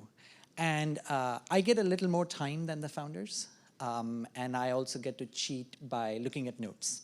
So I apologize in this intimidating setting where everybody's looking down on you that I'm going to look at notes a little bit. But as Micah said, my name is Akshat Rathi. I'm a reporter with Bloomberg News. I host a weekly podcast. I wrote this book called Climate Capitalism. I've covered the climate beat for 10 years. And to me, the beat has been different every year. The conversations we have around climate changes, the focus of what companies or governments or investors are doing changes, the technologies that come under the hype umbrella, that changes. But there is something that if you look over the longer term, you can draw as lessons that make for success in the climate space. That's what I tried to do in Climate Capitalism. The book came out in 2023, and yet the lessons that I was able to draw are still very much applicable today. So what are those lessons? Well, there are three things that I found that in every success story, when they came together, that success story happened. It required all three things, and those were policy, technology, and people. And some of this may be common sense, but at a time when we are seeing policy changes where lots and lots of governments around the world are either walking back their climate commitments or are reducing the types of incentives that would make many of the companies pitching today viable, it's important to think of all three factors, because while you need all three, you can need them in different amounts at different times. So when I talk about policy, two examples that probably come to everybody's minds in recent past is the Green Deal in Europe or the Inflation Reduction Act in the US. Clearly, those provided momentum to lots and lots of ideas. When I talk about technology, again, something that you guys are all familiar with, technology can drive changes. We are seeing the sheer amount of renewables deployment in the world is happening because those technologies have advanced very quickly and fallen in price very quickly. But let me give you two concrete examples of people's lived experiences of how either policy or technology can drive them. These are examples from reporting that I've been doing over the past month, looking at the impact that the war in Iran is having on people's lives around the world. So the first example comes from the Philippines. I spoke to a guy named Walter Serrano. He's a nurse. He was already struggling to pay the electricity bills that he had because electricity is pretty expensive in the Philippines. And then the war happens. Philippines gets most of its LNG from the Strait of Hormuz, from Qatar. And as soon as that LNG is cut off, the Philippines government goes into emergency mode. And he starts to worry that he's not going to be able to afford the bills that he's paying. So as we've seen what governments do, they take short-term measures first. They try to reduce the taxes on fuel. They provided some free bus rides. But the things that will make people's lives better in the long term are policy changes. So one of the policies that came to Walter's rescue was the Philippines government announcing a loan for people to get rooftop solar within 2 weeks of the war breaking out. Why? Because the government knew that this technology is now viable. If you provide some amount of policy support, people will adopt it. So Walter, in mid-April, gets a rooftop solar plus some batteries installed. The cost of the system is equivalent to his annual salary, about $10,000. And he's only able to afford it because that loan is available. Immediately, his bill falls by 1/8. So he's paying about $16 instead of $110 that he was paying every month. The other example I want to give you is from a rich country, from Australia. I spoke to a retired Navy veteran called Mark Purcell, who was a trained electrical engineer, did lots of things in the Navy, retired, and then one day got an electric car because it was cool, and realized, oh, he's saving money because he's not paying for fuel, he's charging at home. And so he started thinking, are there ways in which I can save more money? And he realized, which is something that most people still don't know, is that actually he can get electricity at different prices at different times. He told me, I used to think of electricity as milk, a commodity. I would just buy, I would go to the shop, I'll buy what I need, or the bill will come, I'll pay it. But now I can actually get electricity at different prices, and my utility provider provides it. So over the last 3 years, he has become a home-based electricity trader. He now has 3 Powerwalls at home, 2 electric cars, a 12-kilowatt system, a Raspberry Pi, and a software that looks at day-ahead prices and decides for him when he should charge his battery and when he should discharge his battery. And sometimes he says, in a night, he can make hundreds of dollars because of the electricity price swings. So you can get to a place where technology becomes a driver for people to take matters in their own hand. I say all these things because I feel as startups, when you're pitching your ideas, it's important to think about what it is that the world requires at this point, what it is that would allow your business to succeed. One thing that I've heard some venture capitalists talk about is that your business should succeed regardless of policy. And I think that is an impossible frame to achieve, especially for climate startups. Because the reality is that carbon dioxide is an externality. Unless you price that externality, you're not going to be able to act to try and reduce those emissions. But I think it's an important frame to think about because of what we are seeing. There is backlash against climate policies that sort of goes cyclical. Over the past 10 years, this has happened a few times. This is the most recent wave, maybe it's the most severe wave, but climate action is going to take decades. So you have to try and figure out a business that can work over the next decades. So one solution is to think of what other policies can also help your business. So currently, for example, here in the UK, but many places around the world, the focus for many governments is affordability, is national resilience. And some of the ideas that I heard being pitched today already are addressing not just climate, but these other needs that governments have. The other thing that's worth noting is that there are macro trends in technology. So sure, currently AI is the hype. A few years ago, it was crypto. There will be something next that'll come, maybe quantum computing. But one macro trend that has allowed a lot of the technologies to work is electricity. Over the past 50 years, the one form of energy that continues to grow in use is electricity. If you look at per capita consumption of energy, per capita consumption of oil, coal, and gas has been flat over the last 50 years.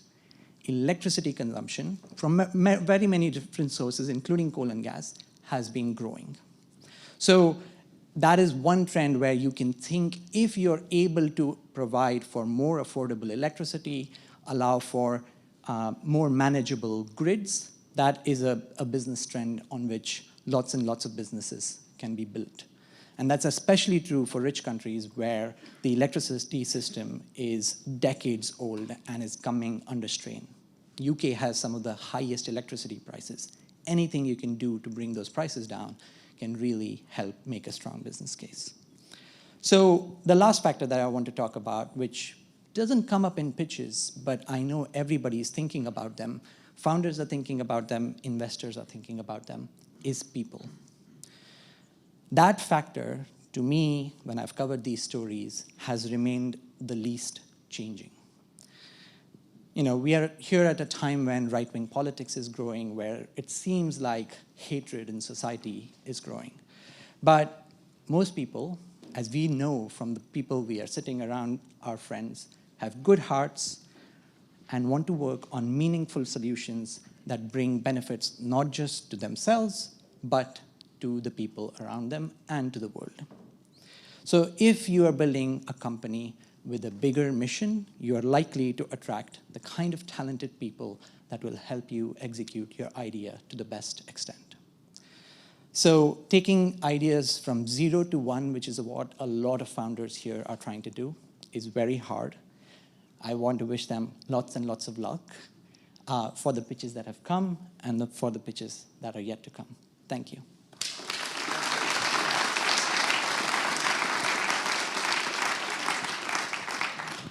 Thank you so much. I've got just one question for you before we wrap up, and that's really advice for the founders in the room. You talked about policy.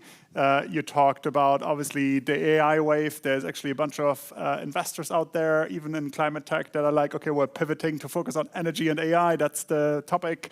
What would your advice be to founders based on spending so much time in the climate tech ecosystem in terms of business models that might depend on policy, or moving as fast away from that as possible and focusing on connecting with the current economic developments, whether that's connecting with AI and energy or finding other profitable business models? So one thing I've found is that if you are working on something that is a horizontal technology, so technology that has applications across sectors, AI is one of them, but batteries is another one where it's not just applicable in trying to work on the grid, but can be applicable at the home level, can be applicable for vehicles, for making electric cars.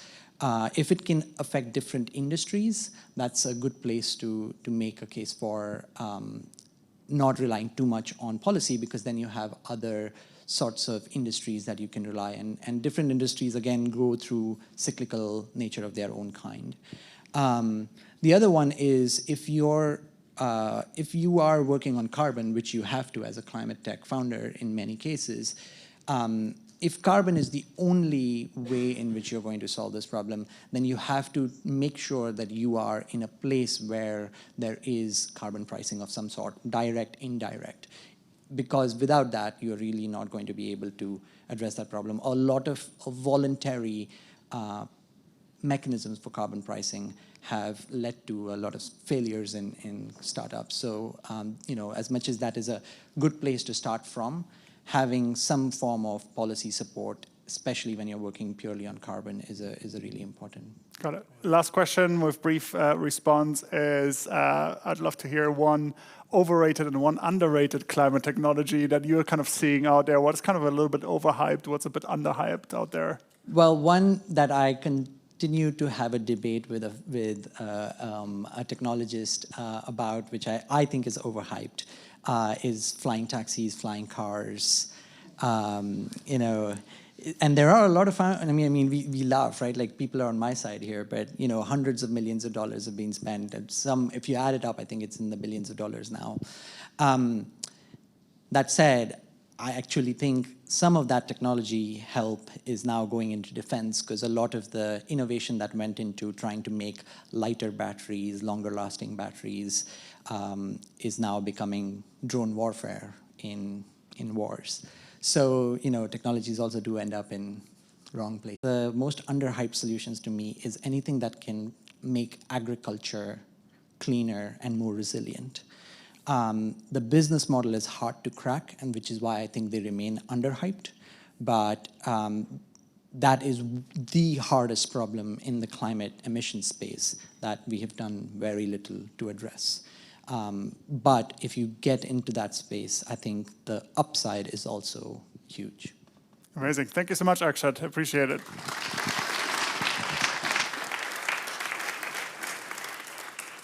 Next up, we don't have a flying taxi startup, but we have a very practical startup solving really a practical problem in biotech, which is Change Bio. Two Imperial alumni actually working on this, who've been through a journey, but managed to actually build a business that is now breaking even and producing some pretty amazing innovation. I'll leave it to them to explain a bit more on what they do. Over to Zoe from Change Bio.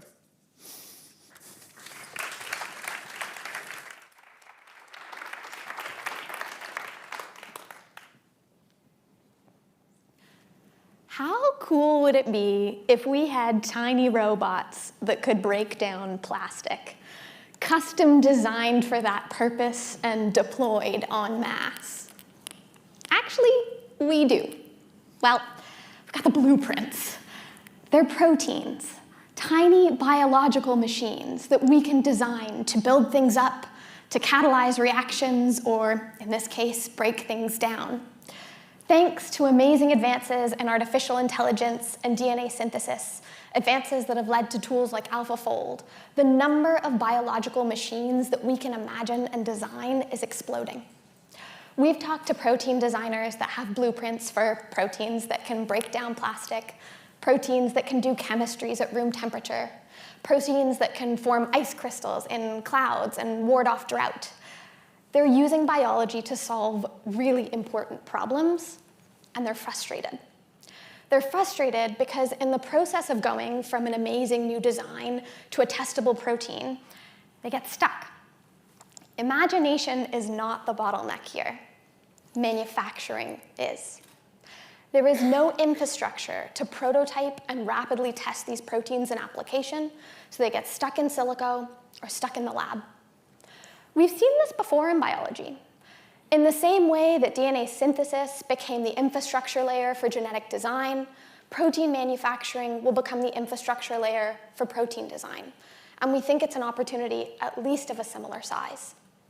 That's why we're building a manufacturing partner that can prototype at the speed of our customers' imagination. Today, we sell our customers design, build, test, learn cycles. They send us a protein design, we make the protein, we send it back, they test it in application, and we iterate on the next one together.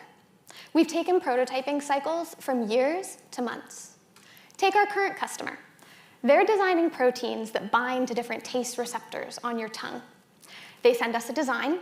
We teach our little cellular factories how to make it, put it in the bioreactor, make the protein, ship it back, and then they use their tongue in the loop to test whether it works. And then we go again.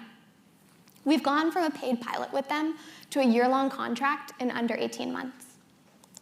What makes us unique is the way that we've engineered our cellular factory to be faster at going from a protein design to a working prototype. We're also collecting process data at the bioreactor scale, orders of magnitude faster than others. That's machine learning friendly data that makes it more predictable to go from a prototype to production at scale. In the future, the protein manufacturing process is what we license. Designers come to us with a prototype, they prototype with us until they find the protein they want at large scale, and then we onboard our manufacturing process with a contract manufacturer. We're a team that's uniquely suited to build a company at the intersection of biology and innovation. My co-founder, Noah, did his PhD at Imperial in computational approaches to protein production. I have a commercial background, including a previous startup where I designed and prototyped a foot care device that's now on the market.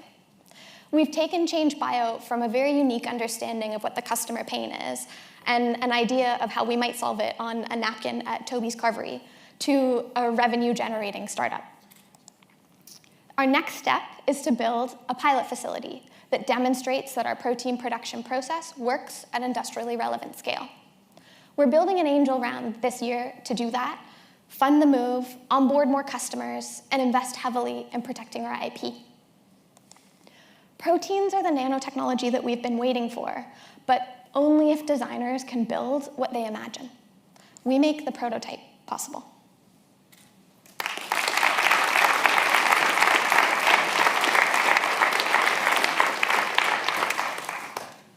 Well done. I've got the first question for you, which is like, why is current manufacturing capacity not meeting demand and what has changed? Tell us a bit more about that. Absolutely. So there's existing protein manufacturing capacity out there, but it was built for a very different generation and a very different class of proteins. It's mostly pharmaceutical, so think things like antibodies. And when you have years to design an antibody and then years in clinical trials to figure out how to scale it up, you can afford a lot more mistakes and a lot more trial and error. But the advances that I talked about a bit in my presentation around basically the explosion of tools to help us design new proteins for entirely different industries has generated a whole new class of customer. We're talking to people that are using proteins to template metal formation or proteins to, for biological applications on crops, crop protection. They need to test rapidly and they have much larger volumes of proteins to test. So they need a manufacturing partner that can really keep up. And so it's both a business model innovation and a technical innovation on the back end to meet them where those customers are at.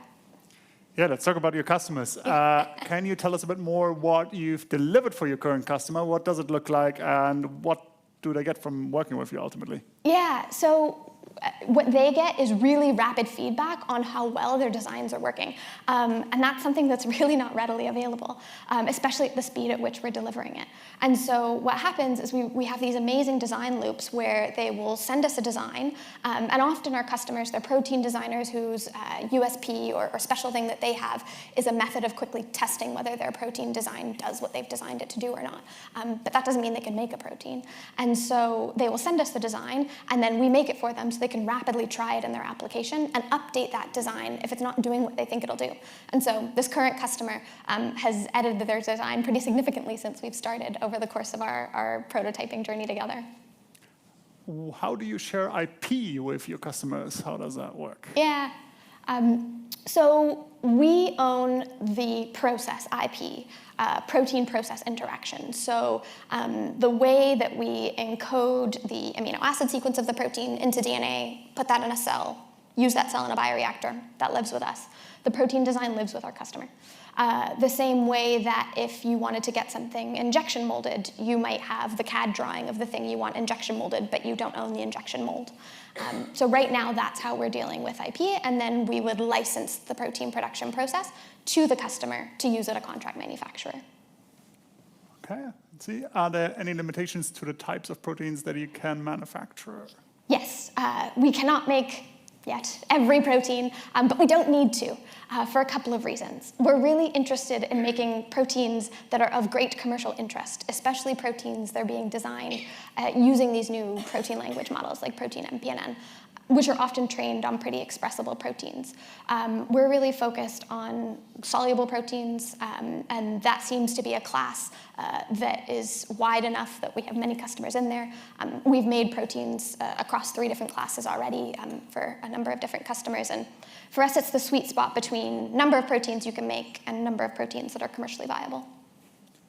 One more question. Does scaling your tech require larger vats or simply lots more reactors in one space? What does scaling actually involve? Yeah. Thank you for the quotes on the simply. Good question. We're really focused on using readily available infrastructure, best-in-class infrastructure that's out there, and optimizing the process that runs on that infrastructure. We jokingly sometimes call it the wetware, but the actual cellular engineering, the cells that go inside those stainless steel vats. So we use bioreactors that you would see at a contract manufacturer. We use microfiltration and ultrafiltration that you would see in other industries. So what we're doing is piecing together the hardware that's hard to change, that we already know works, with wetware that we can change, that we know will produce the protein better. So we won't stand here and tell you it's simple, but it's definitely possible. Thank you so much, Zoe. Big round of applause. Thank you. No problem. Amazing. You can still, as you have, submit your questions. Remember, you can do it during the pitches as well. The next founding team has come up with a solution to take agricultural waste and turn it into building materials, attacking a very difficult sector, and a very ambitious team that's actually doing a master's at it right now. One of the co-founders doing a master's as well as a PhD, and building a business, going through building certifications and all these amazing things to get materials ready for deployment. So very excited to introduce you to BioCM next up.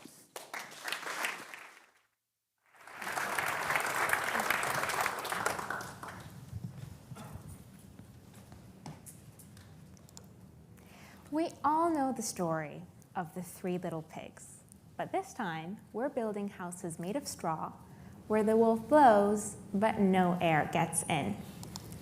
At BioCM, we make insulation from straw that wraps around your building like a blanket and keeps your energy bills down. But here's the problem.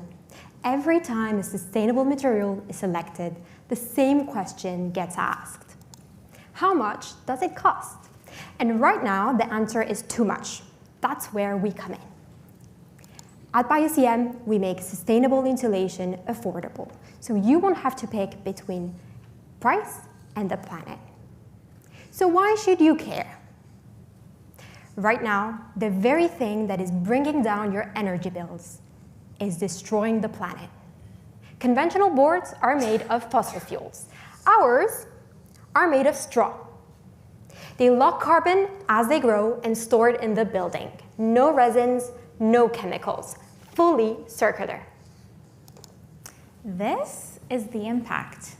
If every new building built in the UK in the last year alone used our insulation boards, over 250,000 tons of CO2 would be stored in those homes right now. And across the 7.6 million buildings that are uninsulated, that would mean over 8 million tons of carbon. This is the scale. 500 million tons of surplus straw is produced globally every year. We take the straw and we turn it into something valuable locally, and we're doing it as we speak. We're just completing our first project of producing boards for a new building in Kent. Our model is simple. We take local straw, turn it into boards, and it can be done anywhere in the world. Our technology is what makes this scalable. We can take any type of straw, wheat, barley, oats, rice husks, anything, and turn it into a valuable product for your building. So we're looking for an industry partner with global reach who wants to invest to manufacture this at commercial scale and lock away carbon in buildings. Because for the first time with BioCM, it's affordable to be sustainable. So this time, when we build with straw, the story ends differently. Thank you.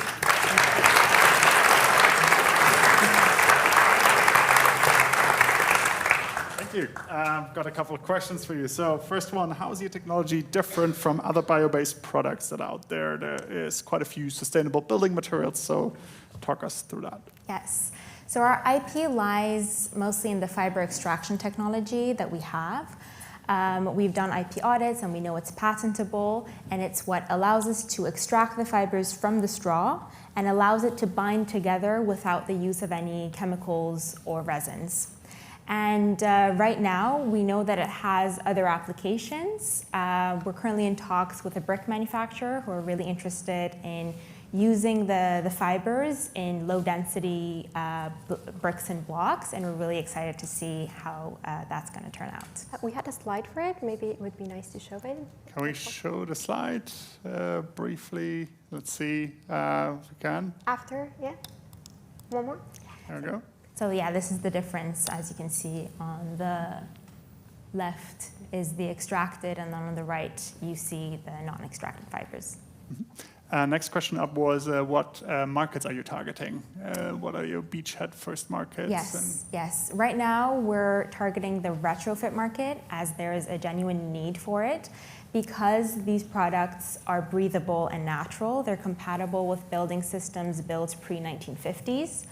And so that's the main market we're focusing on, although we're seeing a big shift in the new build market as well, and in the adoption of low embodied building materials. And our first project was a new build, so. I'm sure this question is one that you get daily. What does this product, how does it affect fire risk on the building? Yes, so this is a common question that gets asked a lot when it comes to bio-based materials. So bio-based materials in general have a fire rating of E, whereas the petrochemical ones have a fire rating of F. And the only regulations right now preventing their use on buildings is on buildings above 18 meters on external cladding. So, and when placed in specific envelopes, they can achieve a fire rating up to B. So it really also depends on how it's used within the building fabric. How does performance compare? So just to clarify, there are two main categories of rigid insulation boards. There are the petrochemical-based ones, conventional ones, also mineral wool ones. Then you have the bio-based ones. So we sit within the bio-based category within the higher density range. And so we've benchmarked the performance of the best performing products, which are wood fiber boards. And we compare competitively. On top of that, we're more affordable.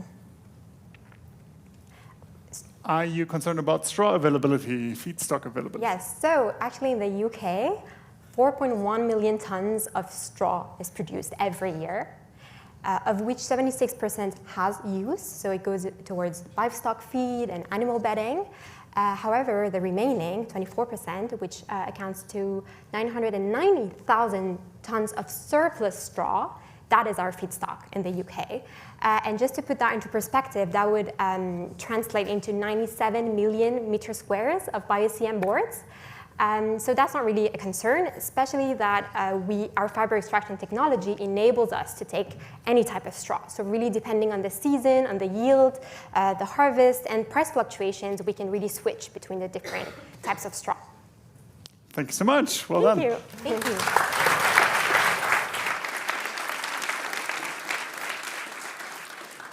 The next startup is developing a sustainable alternative to a product that you're all using. Pretty much anybody that doesn't wear white today is having clothing with some sort of dye, which probably I would be surprised if anybody has natural dyes in their clothing. It tends to be chemical dyes. And the next founding team is an Imperial spin-out that has set to solve the challenge. And some of the most inspiring founders that I've worked with are the founders that really combine being on a climate and sustainability mission together with a personal mission of actually having seen the devastation, both the health and environmental devastation of the chemical alternatives, petrochemical alternatives to natural dyes.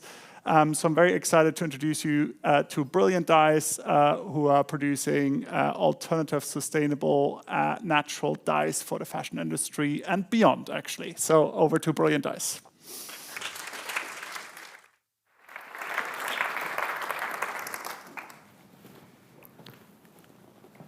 Hi, I am Redwan, co-founder and CEO of Brilliant Dyes. We are a spin-out from Imperial College London, and we are innovating natural dyes for sustainable textiles, cosmetics, and food industries. I came from Bangladesh, where I have seen firsthand the devastating effects of synthetic dyes pollution in textiles, which is responsible for 3% of global CO2 emission and 20% of global water pollution. And I wanted to find a solution of this massive global problem.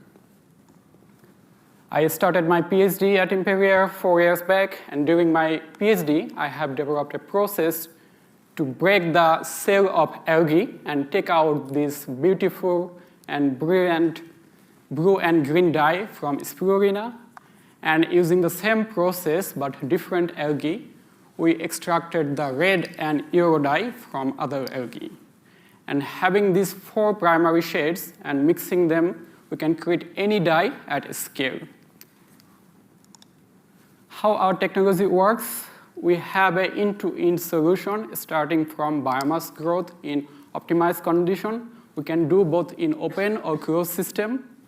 Then extraction of those dyes using a raw energy process, and then fixing these dyes in textiles sustainably. Currently, any natural dyes you will find being used in textiles don't have a sustainable fixation process, which is a massive industrial problem. And we are unlocking this problem as well. We have filed 2 patents, and we have more patents in pipeline.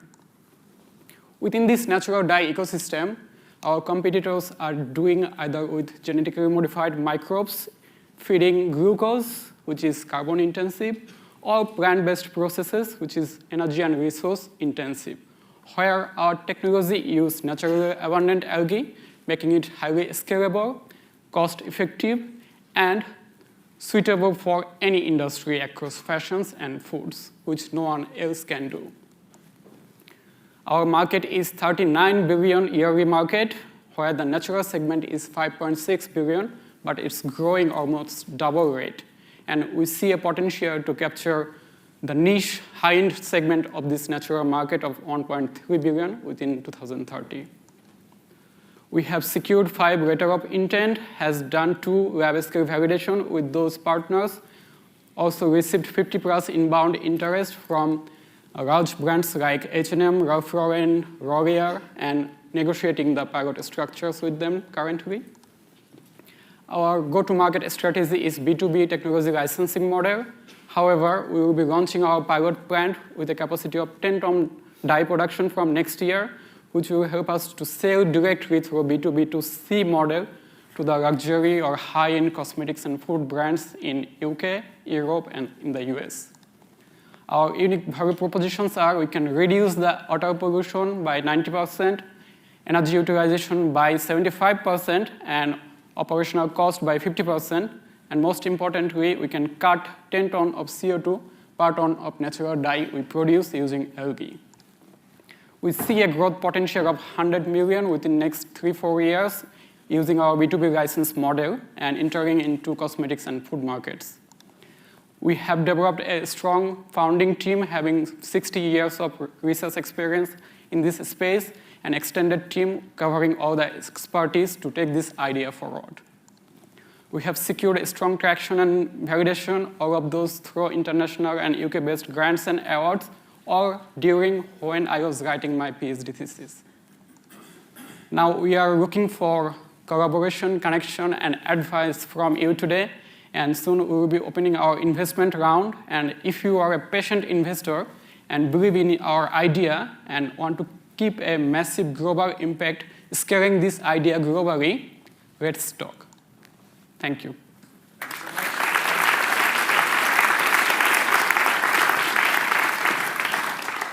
So your solution depends on algae feedstock. How do you get hold of so much algae in the UK? How do you deal with that? We have supply chain secured from China, India, Spain, and Netherlands, who can give us tons of algae at low price. And our technology focused into downstream extraction and purification because 80% or more than 80% margin is in downstream. Mm-hmm.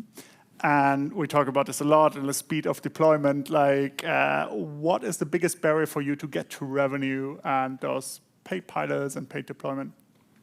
So this is a deep tech, deep biotech, including sustainability, climate. So now we want to scale it, which needs automation that we are developing in parallel, having a digital twin version. And that digital twin version will help us to do industrial scale-ups.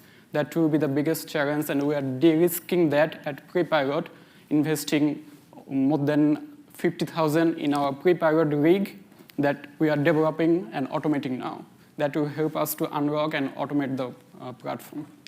Yeah, this is Tavis. Hi, hello, everyone. I'm the CTO of Billion Dyes. Yeah, giving you a little bit of information about our technology is like whole closed loop system, which can recirculate each and every resources which we are using for the extraction. Therefore, deployment is pretty easy for us, and it can extract pretty much high efficiently the dyes from microalgae. Yeah. Amazing. Does Brilliant Dyes, the company, actually own the IP? We got 2 IP filed through Imperial, but we have the exclusive global license, which means we own the IP, and we are the inventor. Then we have pipeline IPs coming, which will come with Brilliant Dyes. Okay. How does your product compare to existing dyes when it comes to color spectrum? Are you able to produce any color imaginable? So we are comparing with both existing natural dyes and synthetic dyes. And we have lots of samples we will be showcasing. You can see in real life how it looks.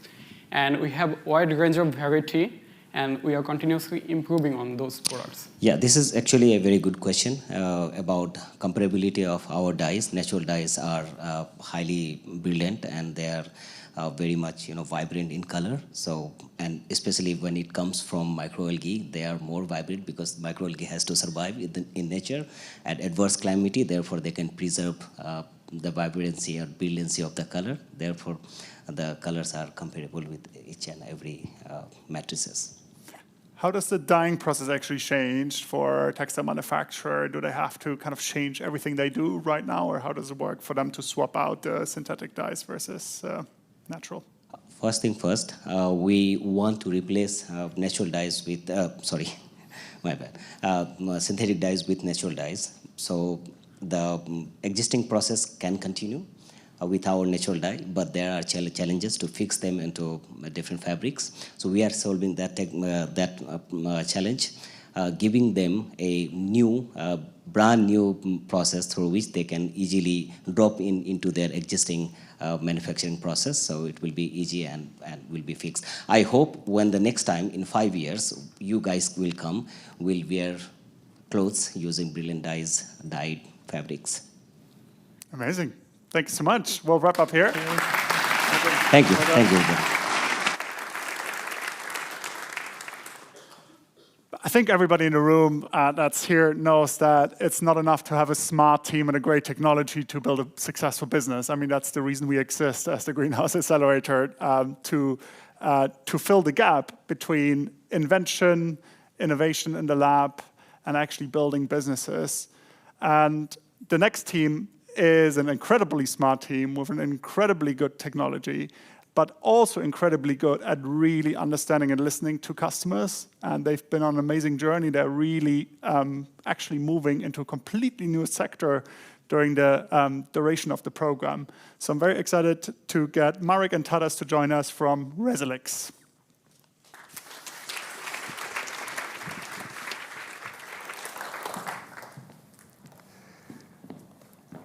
Somewhere right now, in a dark and cold UK factory, a machine is about to fail. And all the signs are there. Sensor data, maintenance logs are showing it, but nobody is watching. By the time the operations manager finds out, it's already too late. The machine is cold, manufacturing line has stopped, money is being lost. This is a harsh reality to 68% manufacturing businesses in the UK. And the problem is not that there is lack of sensors or data. It's there. It simply doesn't get to the right person at the right time. On average, it takes between 4 and 6 hours before the fault is found out. And it costs a staggering 736 million to the UK economy every single week. What if there was a solution? What if there was a system that connects your legacy hardware running on Windows 98, as well as new systems, your enterprise data, into one cohesive platform? Meet Rob. Rob is your best colleague. He knows everything about your operations. He knows about all the maintenance, about all the issues that can become faults. Rob can schedule operations around variable energy prices so that you can run in the most cost-effective manner. Rob doesn't replace your colleagues. He empowers them with the data at the right time so that they can act when it's still possible to do so. Rob doesn't sleep. Rob is your virtual colleague that saves you money every single minute. On average, 50 to 70,000 pounds a year is recovered with the help of Rob by reducing your energy bills and maintenance costs. We have a great team at Resilix behind Rob. Both commercial, technical aspects, building secure banking systems, as well as defining go-to-market strategies in the UK and the Middle East. And we could be not more excited about Rob and his future. So are our customers, where we have lots of paid pilots, as well as commercial partnerships where we'll get help to distribute our product in different markets. Now, there's only one last question left to answer. Would you like to meet Rob? Scan the QR barcode, fill in the form. We have built a platform and we're ready to deploy. We're opening 5 spots for free access to Rob, run in your factory. I'm Tadas, co-founder and CEO of Resilix. Please welcome Marek and Isabel, who will join us for the questions. And we're ready to also take our demo at our stand, where you can talk to Rob, explore our platform. Thank you.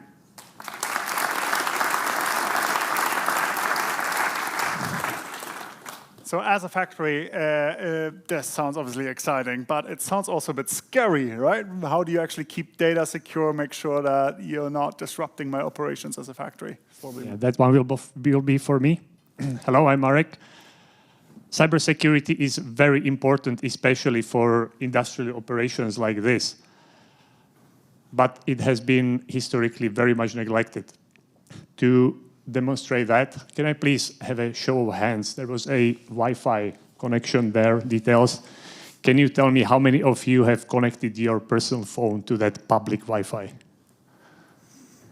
Nice. And of those of you who had raised your hand, can you please raise your hand again if you use that same phone for your personal banking? I wish you good luck. Marek got access right now to everybody. No, don't take me wrong. I am absolutely sure that the organizers of this event have made their homework and that the network is perfectly fine, hopefully. But in the name of that network, there was this word public, right? So I can speak about all kinds of cybersecurity practice. I can speak about Diffie-Hellman. I can speak about cryptography. I can bore you to that for 1.5 hours. But it comes down to this. It's operational process from day to day when you're developing that platform, when you're operating that platform, and that's what we do. Okay. You can measure the heat and vibration, but how do you measure the stress and resistance of material? Therefore, how do you pinpoint the breakdown moment? I can address that. Yeah. So basically, we're working with different industries with different pieces of hardware. We don't develop the hardware. We can help you select the best sensor. We are gathering lots of information, lots of historical data where you can see where the machine is working well and it's not, and then we can find that point. So in this case, we could do that. What customer feedback have you received so far? Yeah, Isabel? Yeah, great. So we have encountered different customer feedback, and especially is the adoption to barrier. We have noticed that most companies are actually scared as well of what is going to happen with their data whenever everything is integrated. At the same time, they will tell us that the price of monitoring platforms out there are quite expensive. They're actually not tailored for small and medium enterprises, which is actually our target sector. We are actually building it at a very affordable price. We are calculating that it's going to be about £1,000 to £2,000 per month, and this is going to just generate the monthly subscription. So the feedback has been good overall, because we have actually built it not for enterprises, but for small and medium businesses. Really good question here. How do you ensure your AI doesn't hallucinate? I think we've all experienced that, or many of us. How can you manufacturers trust Rob? Yes, so there are multiple layers to that. In the first place, that AI is very much grounded in that data which we collect, and it is checked so that it does not hallucinate. It's actually correct. And what was the second part of the question? How does it not hallucinate? How can manufacturers trust Rob? Yes, how can manufacturers trust Rob? That's the second part. Whatever that AI says, it is grounded in the truth. It says why it thinks what it thinks. It gives evidence. It draws a line, a plot of the data it is speaking about. It shows you why it says what it says. Okay. So you can check. Got to wrap up here. We're out of time, but thank you so much. Thank you.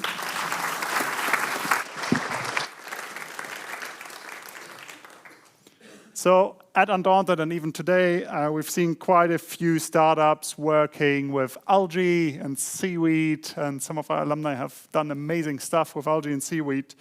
But one of the really tricky bits is actually extracting heavy metals from algae and seaweed, and then turning that all into a useful product for agriculture. The next team is an amazing team that has been working in the labs to develop a solution, and again has put a lot of attention into actually commercial deployment. So I'm excited to introduce to you C2Carbon. Over to you.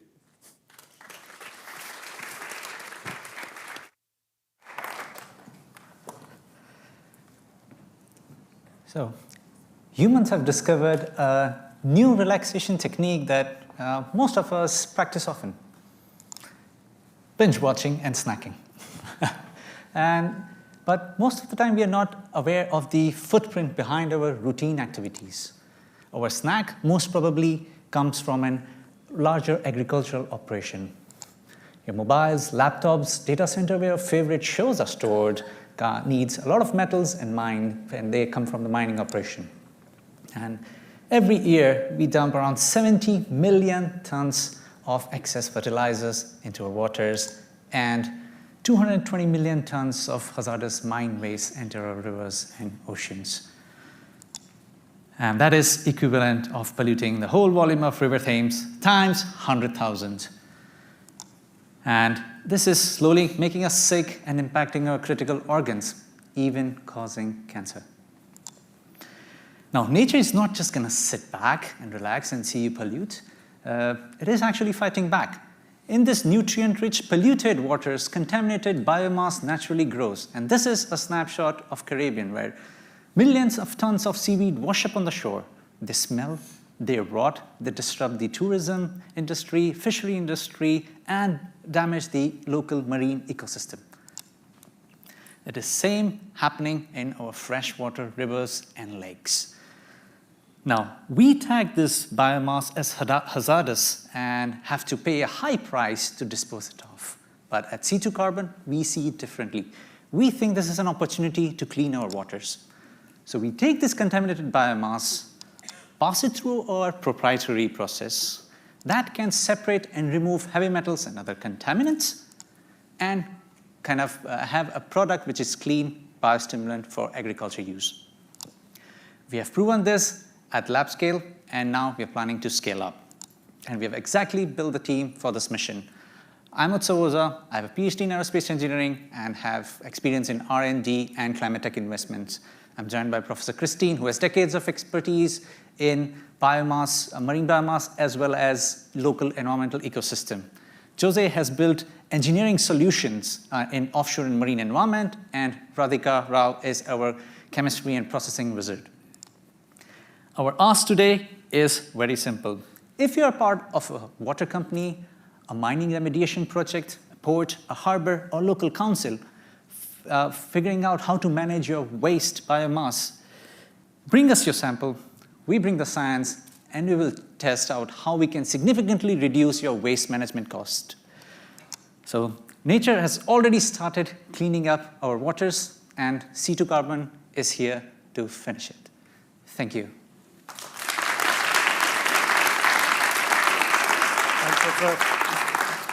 Amazing. First question for me is, what percentage of heavy metals can your process actually remove from feedstock?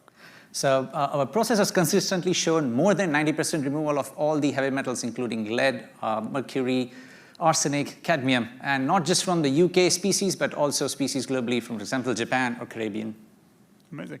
Seaweed has high amounts of salt. How do you deal with that? So for saltwater species, such as seaweed, our process has also shown removal of 90% of salts as well, along with heavy metals. Okay. Do I have another one? Let's see, otherwise I have one here. How has the tech development been going? So as I mentioned, you might have seen on the screen, we've already proved the process at the lab, and now we are planning to scale a prototype and test it in different geographies and regions on the wet feedstock. We've already tried on dry feedstock. Amazing. Let's see if there's one more. What are your main barriers to scale? So our product is essentially an agricultural product. So that means we need time, patience to really do the crop trials and test it in different geographies and conditions to be able to consistently say scientifically that farmers can trust the product. Okay, let's see if there's more. Pilots? Pilots, yes. Yeah, so we have a pilot plan in Caribbean next year. Yeah, we can speak to if you need more details. Yeah. Okay. You're looking for more? Yes, you obviously. have one slot available or booked out? Yes, no. We right now we are looking for samples. So if we can bring the samples, we can prove it that we can really solve for it. Yeah. Amazing. And what are your next milestones? So the next milestone is actually the crop trials and the field trials for the biostimulant products. And while we scale, we do the same in parallel. Okay, let's see. I love the rapid fire answering. Let's see if there's another one here. Amazing. Thanks, Otsaf. Yes. I appreciate it. Thank you. Well done.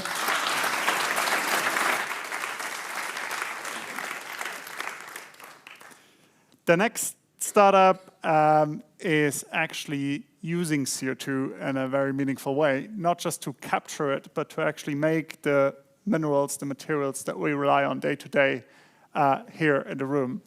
So I'm very excited to announce Sylvain to come on stage and talk about forged minerals. Over to you, Sylvain.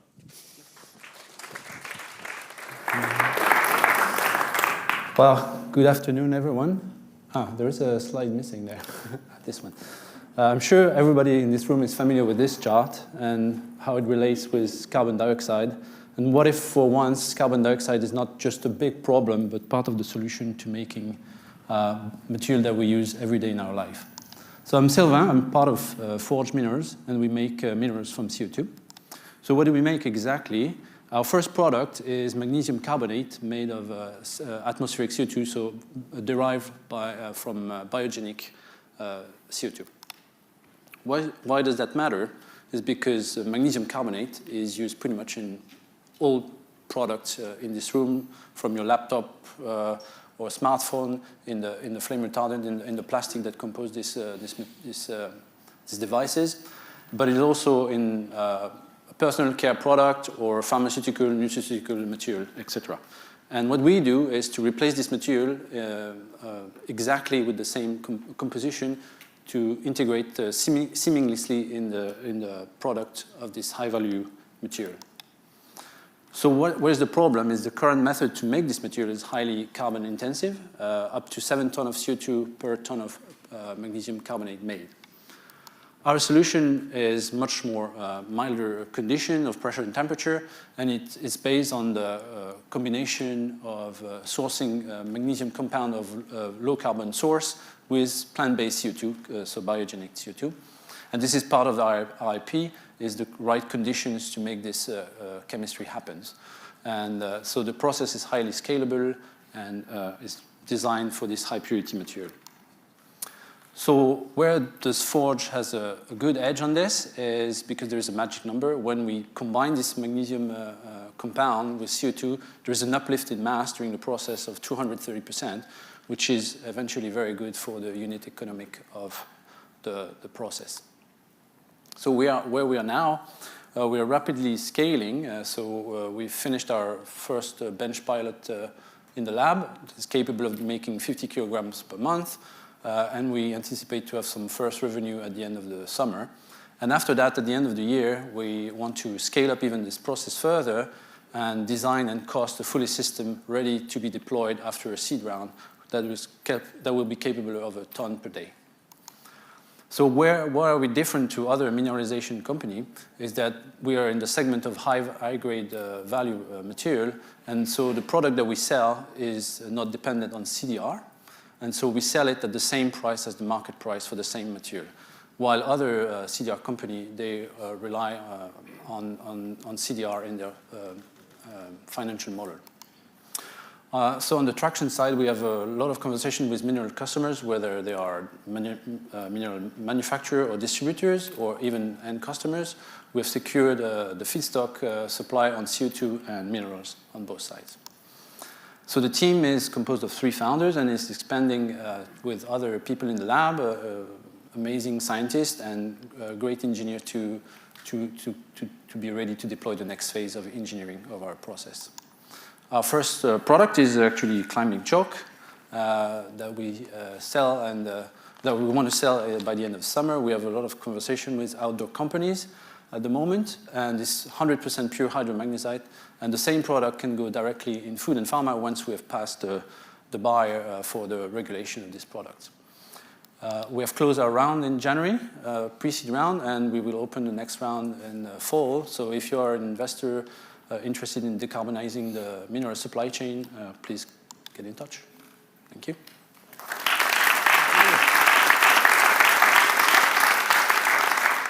My first question is the famous feedstock question. Obviously, it's not just CO2, you need feedstock. So yes. Talk about that. Is that easily available? What's the scale? Yeah, so it's magnesium compound material that are coming online, and we have to source them in a way that they are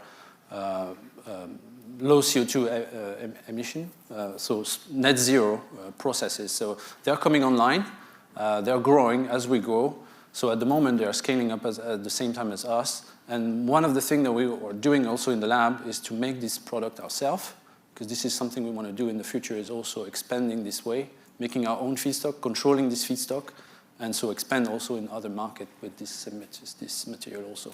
That's the next question here. So what's the size of the market? And are you looking at other materials, other markets? So the size of this, precisely of this high purity market for magnesium-based material is about $500 million. And it's growing fast because there is a high demand in this flame retardant to replace this halogen material base.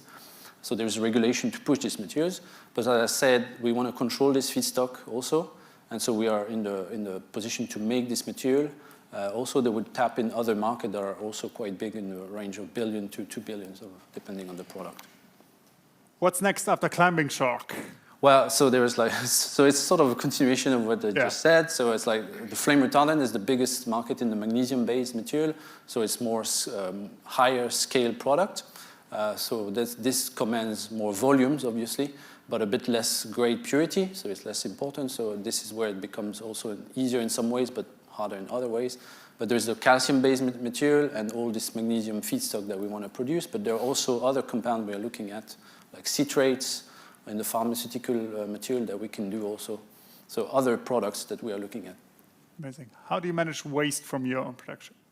How do you manage waste from production? Do you have a lot of waste? So the main waste is mostly water that comes out of our process. And we reuse it in the process, in the feedstock, in the base, because we are dealing with quite clean material. There's not much further concentration of pollutant in this. What's the cost compared to conventional products? Will people have to pay a green premium and pay more for it? Yeah, so that's what comes across a lot of our conversation is that nobody wants to pay for green premium. So you have to make sure the product you sell is at the right price, because otherwise they don't want to take it. So that's what we try. That's the aim. We align to the market product, to the price of the market product. So we don't have to rely on green premium. How close are you? Are you with the climbing chalk? Is that already? So there is a discussion around climbing chalk because it's a very high value material. That's why we choose this beachhead, because you can sell it very high price. So that's why it's very interesting for us at this point.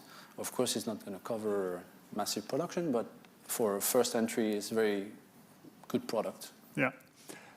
What are the barriers to scaling, and how does the cost of your product compare to incumbents? A very related question again. Barriers to scaling. I think so. There is a little bit of the feedstock issue. Like we have to make sure to tie up that the scale up, the feedstock scale up as we grow, and make sure we have this feedstock online. But as we are also targeting CO2, this biogenic, they're limited by biogenic CO2, our model is to try to deploy these units at CO2 producer, this biogenic CO2, because this is the the difficult bit and the nice bit of it is like CO2 producers don't have a pathway for valorization of their CO2, and they're a bit scattered everywhere, and that's why they don't have a good valorization. So that's the idea, is to get to this biogenic producer there and move the material, the feedstock and the minerals in and out, which is easier than moving CO2. So thank you so much, Sylvain. Yeah. We are at time. Appreciate it.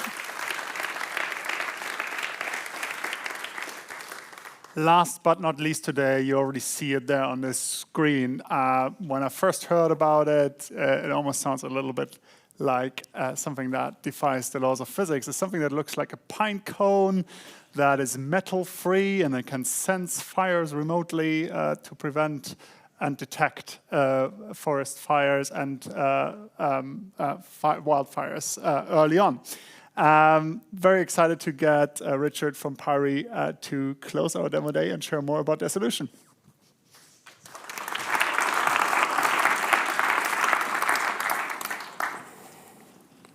Hi, I'm Richard, CEO of PARI. We are making wildfires response more effective and automatic. Think with me. If a wildfire starts to approach an asset, an infrastructure asset like a utility, a power grid, a pipeline, or even a community, the operator, they have a very important decision to make. Either shut down the operation, or they must wait a little longer to keep the uptime. And that can be very costly. If you shut down too early, the cost of losing that revenue can be massive. But if you're not fast and efficient on your response, it's even greater. The problem is making this decision today is not that easy, and the tools that we have available are not supporting for that. If you use satellites and cameras, which are the benchmarks, they basically provide you an indirect detection of that fire. Satellites can see through a pixel that doesn't have that much resolution, and with large latency from 20 minutes to 60 minutes, that fire exists there. Cameras, you can see on the horizon, but you cannot see underneath the canopies or behind the mountains. On those cases, you still need to have a human layer just to verify how the fire is progressing. And the thing is, all these technologies, they are pretty good to provide you awareness that fire is nearby, but they are not good enough to help what the utility and the infrastructure and the forestry operators need, which is the confirmation that fire has crossed a boundary near to their assets, and this is the action that they must do. That decision moment is what we designed PARI for. So we went from wildfire detection to confident response. PARI was designed to be very easy to deploy. They are dispersed or airdropped using firefighters or drones very quickly, like seeds in a forest. They then rely dormant on the ground until they are activated by the fire. Think about this much more like a glow stick rather than a normal IoT. You need the fire touching them to generate a thermal reaction that generates enough power to send signals to the emergency communication towers around. With that, we can triangulate exactly where the fire is and alert the response teams within 2 minutes. It then just degrades on the ground with minimal impact because of the organic materials that we're using inside of this sensor. The truth is, with PARI, we provide ground activation or ground validation that the fire is here. It's not another layer just telling you fire is nearby. We provide action to the response teams. Our team developed PARI at the Imperial College. I have over 10 years of experience building startups from the ground up. A lot of us doing this at McKinsey, serving clients in 10 different countries. My co-founder, Blake, was working in the Silicon Valley developing critical technologies for extreme environments. Some of them went to the cover of the Times Magazine. And we are advised by Professor Guillermo Hai, one of the top leaders and researchers in fire science in the world. We have a fantastic ecosystem around us, including the King, which is very cool to also mention. And then we have just tested PARI in Portugal with multiple firefighters. We've got 3 LOIs. Together, they value over $1 million. These LOIs are coming from Portugal, Spain, and Canada. And now we are preparing for our first institutional round. We are on that sweet spot that the science was validated, and now we need to be quick to get to market. And we are looking for the right institutional investor to help us to do this. If you are an operator or an investor keen to make critical infrastructure even more resilient to the future, come talk to me. Thank you.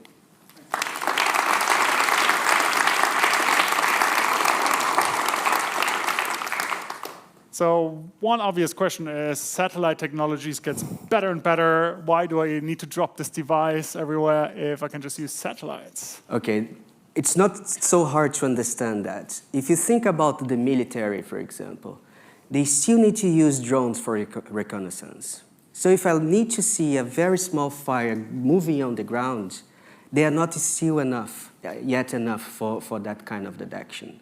To have the right satellites for this, would take changing the whole satellite infrastructure, preparing for much more. It can happen, but it would take years.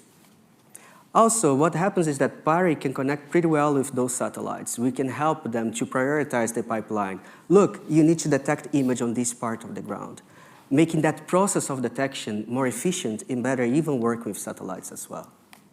Amazing. And who's actually your customer? It makes a lot of sense, but is it fire services, utilities, insurers? That question is brilliant, and something that I'm going to answer this is that first, who bears the loss or the cost of the loss is changing.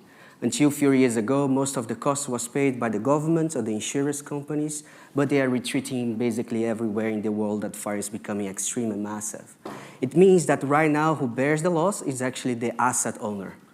And they are the ones that we are serving, the critical infrastructure companies or the land operators like forestry. Especially the integrators, the companies around of that ecosystem, supporting them to become more resilient throughout fires. Amazing. How long can they stay active when they are on the ground at some point? They'll be covered by biomass, and maybe biodegrade? 100%. And we actually respect that, and we want that. A very interesting data is the microclimate is changing so fast that the regions that are at risk of wildfire today is not necessarily the same of tomorrow.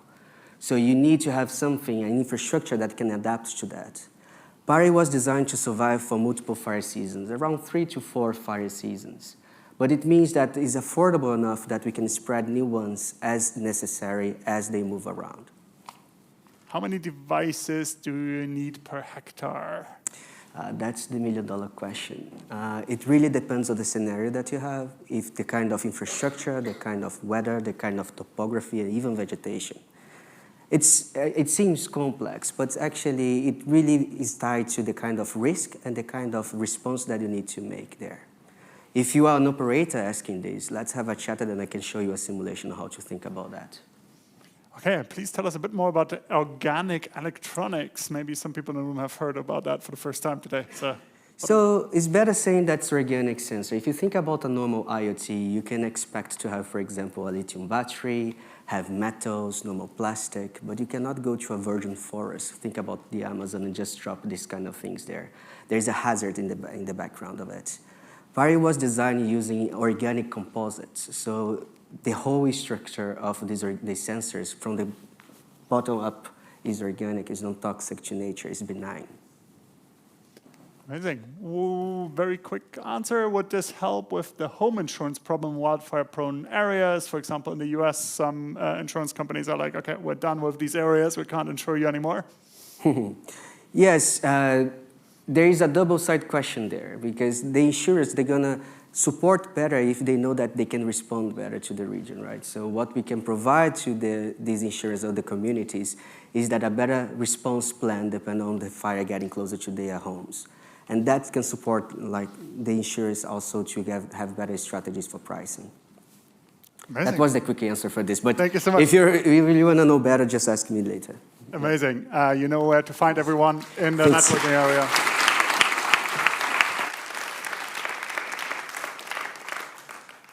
All right, that wraps up the pitches, but we still have a couple of things to talk about. And then obviously we have your job now to select the winners shortly.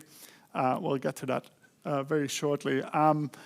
But I hope you've been as inspired as me. I mean, I've been working with these founders for the last year, and I'm still inspired hearing you pitch. And it gives me a lot of hope. I mean, I think I'm a hopeless optimist anyways, but you make me even more optimistic. And I think that's the message that I'd love to leave with everyone is if you're not already in climate tech day to day, and a lot of you are, getting involved, whether that's building solutions, building companies, investing in them, mentoring them, dedicating your time, opening doors to your corporates, opportunities that you have access to, because there's an amazing amount of innovators that are going through a lot of roller coaster rides to do what they're doing that they've presented here. You've seen very polished and amazing pitches today, but it takes a lot to make these things happen. And it also takes people like you to open doors. There's a lot of mentors here in the room and investors that have, some of them already invested in the startup that you've seen today, mentors that have volunteered their time to support these startups. And that's what we want to carry on doing in the greenhouse. And that's why we're so excited. We're continuing supporting 80 startups this year and next year with the support from HSBC as our main funder. So big round of applause for all the founders and all the supporters.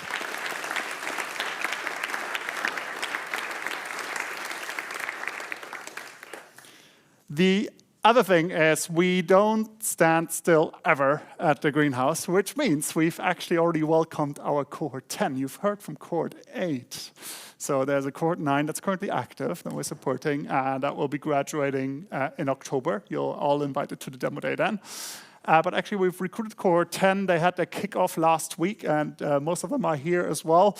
And I would like to welcome Cohort 10 as well, 16 startup that made this selection, and quite a range of solutions, again, from battery solutions, thermal batteries for homes, tidal technology, so actually getting energy out of the tidal movements. I can't give you all the 16 right now, but just to give you some examples, there lots in energy, lots in AI as well. So we are in the kind of hype space, but we're also still really committed to support the startups that are maybe not quite in the most hyped sectors right now, but are developing really interesting solutions for real chunky, difficult problems. So you'll hear more about them latest in a year from now at their demo day. But in the meanwhile, if you want to be involved with the cohort, talk to me, send us an email, talk to me, Steph, the Undaunted team, and we'll get you involved and get you to meet the startups as well. This is the big call to action and your kind of last major deliverable today. We like your input, and we want to know who actually inspired you the most, who you think has the strongest case, the strongest pitch today.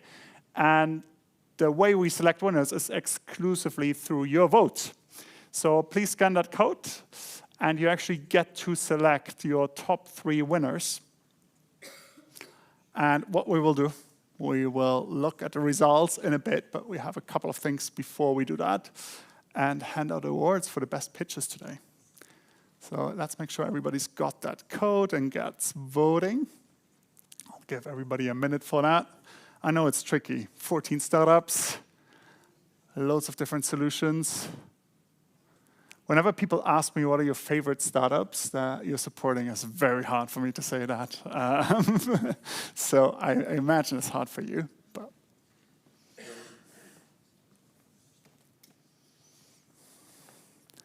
okay, I hope everybody's got the QR code. Please keep voting. I already said welcome to Cohort 10, so big round of applause for Cohort 10. Welcome as well to Undaunted and the Greenhouse.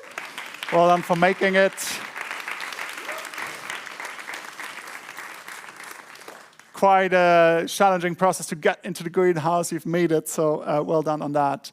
And next up, we want to announce something. And this is actually something we've already done in the past, but we're bringing to the next level, and that's what the announcement is about. As the greenhouse and as Undaunted, we've always been excited about supporting climate tech business across all sectors. Climate is not some sort of niche industry. It goes across any industry in the world, and that's what you've seen today, the breadth of solutions that we have. And in the past, we have already done sector-specific programming, for example, around carbon removals. You've seen some solutions today that were funded in partnership with Cohort, which is a research program where we delivered the innovation part to that program. We've done stuff in sustainable finance with CGFI, so you might have heard and seen some startups in that space. But what we'd like to do with Undaunted and the Greenhouse is bringing our sector-specific support to the next level.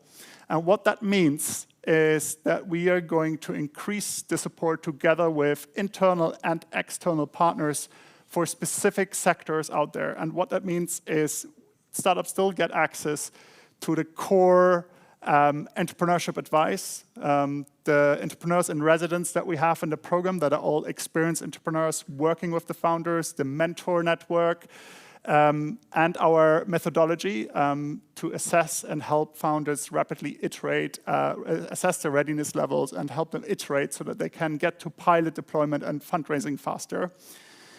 But we don't claim to be experts in every industry in the world, and that's why we're actually excited to be announcing a couple of new programs in the future. Today we'll focus on the first one that is launching in October, which will be focused on sustainable food in partnership with the Bezos Center at Imperial.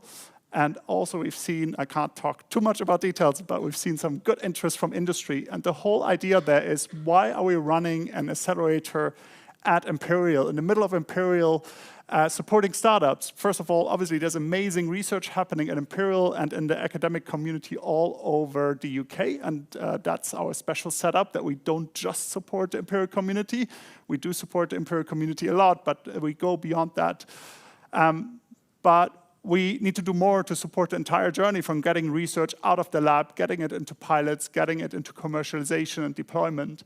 And that's why the next announcement of the Sustainable Food Accelerator is very exciting to me, because we've got really a world-leading research center partnering with us to develop a program specific for the food sector. And I'm excited to welcome Julia to tell a bit more about the Bezos Center and the Sustainable Food Accelerator. Over to you. Thank you, Michael. Well, first of all, congratulations to everyone. It's been amazing to hear your pitches. And I'm incredibly excited as well, because we've been working on this for over a year now, and we can finally say out loud that we're launching this. So it's very exciting. I want to spend a couple of minutes talking to you about what we are as a center, and also kind of why this partnership with Undaunted matters so much to us. The Bezos Center for Sustainable Protein at Imperial is one of 3 centers. The other 2 are located in NC State and in NUS in Singapore. They're funded by the Bezos Earth Fund and by UKRI through the Microbial Food Hub. And we operate in a 5-pillar structure. So the first pillar is research. We have over 150 researchers working in sustainable food in the areas of fermentation, cultivated meat, or plant-based. The second pillar is translation, and this is one of the reasons why we decided to partner with Undaunted. But our job is to make sure that the research doesn't just end up in academic papers, but that it translates to the market. And we do so by incentivizing venture building and through a stage gate model, kind of accompanying the researchers in order to take their ideas out of the lab. But something we've been wanting to do for a while is find a way in which we can leverage our ecosystem, our infrastructure, and our network of partners as well, to be able to support external startups, not just those coming from the Bezos Center. Our third pillar is education. So last year we launched the first PhD program in alternative proteins in the world with over 50 PhD students. And this year in October, the first Masters in Research in Alternative Proteins is beginning at Imperial. So if you know of anyone who's interested, please do sign up. And then the fourth and fifth pillars are ecosystem and knowledge, so becoming kind of a high-profile voice in the sector. Now, so in short, everything that we do is kind of focused in delivering this impact, and this is why we partnered with Undaunted. So Undaunted, of course, brings a proven methodology for accelerating startups through the greenhouse model, and we've decided to create one specifically for food. So very, very excited. Some of you might know as well that the food tech is going through a consolidation phase. It's focusing a lot on kind of unit economics after the hype that we had. So this is why the accelerator program is going to be very, very focused on securing a corporate pilot and just delivering those clear unit economics. Just very few words of what we will be doing. We will be providing end-to-end infrastructure for scale-up, very laser-focused, as I said, on corporate pilots and securing a corporate pilot budget, so paid pilots as well. Access to grants, access to regulatory support, access to the chemical kitchen, which is a great space at Imperial for prototyping and delivering those first prototypes. And then finally, access to the Bezos Center ecosystem. So that's it. Thank you so much again, Maiko. It's been great. And yeah, congratulations again to everyone. Amazing. Thank you. Yeah, I can't wait to launch this. And if you're in a specific industry and you're interested in partnering with Undaunted, either at the stage that we're at with the greenhouse or with other stages that we're covering, either earlier stage or later stage, come talk to us and we'll find a way to bring new sector programs and new initiatives as well to support climate tech ventures. I've got one more call to action for investors, partners, anybody that would like to connect to the startups. You can request introductions. Obviously, you can talk to them right then and there, but sometimes there can be queues forming as well. So feel free to scan the left QR code if you want an introduction to any startup. We'll make those introductions to them. And on the right side, if you're a startup founder working on something exciting and you want to be notified when applications open, either for the Sustainable Food Accelerator that Julia just talked about, or other programs, then please scan the QR code on the right side. Feel free to spread the word on that. This form is open anytime and you can register your interest. And basically what we'll do, we'll let you know once applications are open and you can apply. The next round of applications will open mid-July for our cohort 11. So it is not that far away anymore. Okay, I'll leave that up for a second. But let's actually get to the audience awards. Most exciting bit. The votes are in, and we've got 3 winners today. And I'm asking Alyssa to join me to give out the awards shortly for the 3rd space today, which is Remedium. Omid, there we go.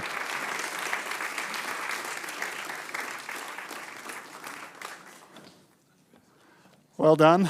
Maybe you want to put that down. We'll take a quick photo as well. Go into the middle. Well done. Quick photo.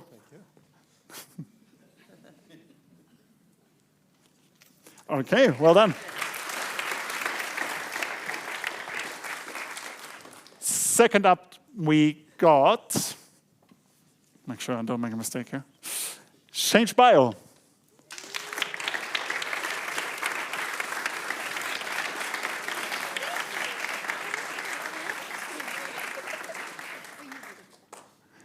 Quick photo, if you come to the front. Yeah, is that all right? Amazing.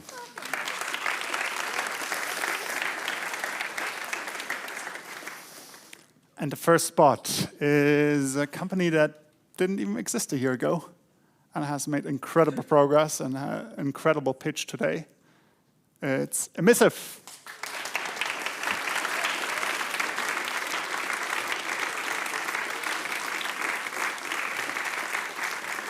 Well done, Sandra. Okay, we'll go together a little bit for a photo. Yeah.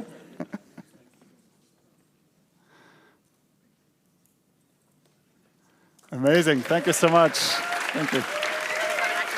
Sorry? Yeah. We've got one more reminder, and we actually sent you an email about this with a link because we'd like to invite you to another thing.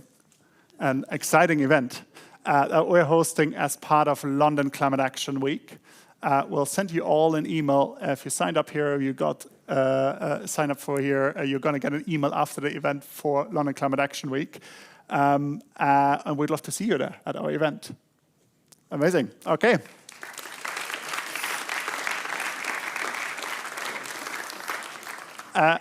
Well done to all the startups today. Really excited to have you all here. It's been a long journey, and that journey continues. We are here to support you, so you know where to find us. Obviously, we have, as Undaunted, we have an alumni program run by Cahill, who's somewhere here, where we keep supporting the founders that have been through our programs with now more than 200 startups that have been through the programs. Just in the greenhouse, we're going to be adding about 40 every year now. So it will keep growing, that amazing community of founders, mentors, investors, and people supporting the program. So thanks very much for joining us. I think that's actually the QR code for London Climate Action Week. So yeah, that's the one that you should scan if you want to be at the London Climate Action Week event. Make sure that you join us over there. This event isn't over yet. One of the most fun parts is still happening, which means you can connect to the individual startups that we're pitching over in the networking area, have some drinks with us, celebrate the amazing successes today, connect to each other as well. Make sure to talk to a couple new people today. I really appreciate all your time for coming today, despite all the odds of the tube strike, and really excited to have you all here. And we'll see you latest at London Climate Action Week, and then hopefully at the next demo day in October as well. Thank you so much.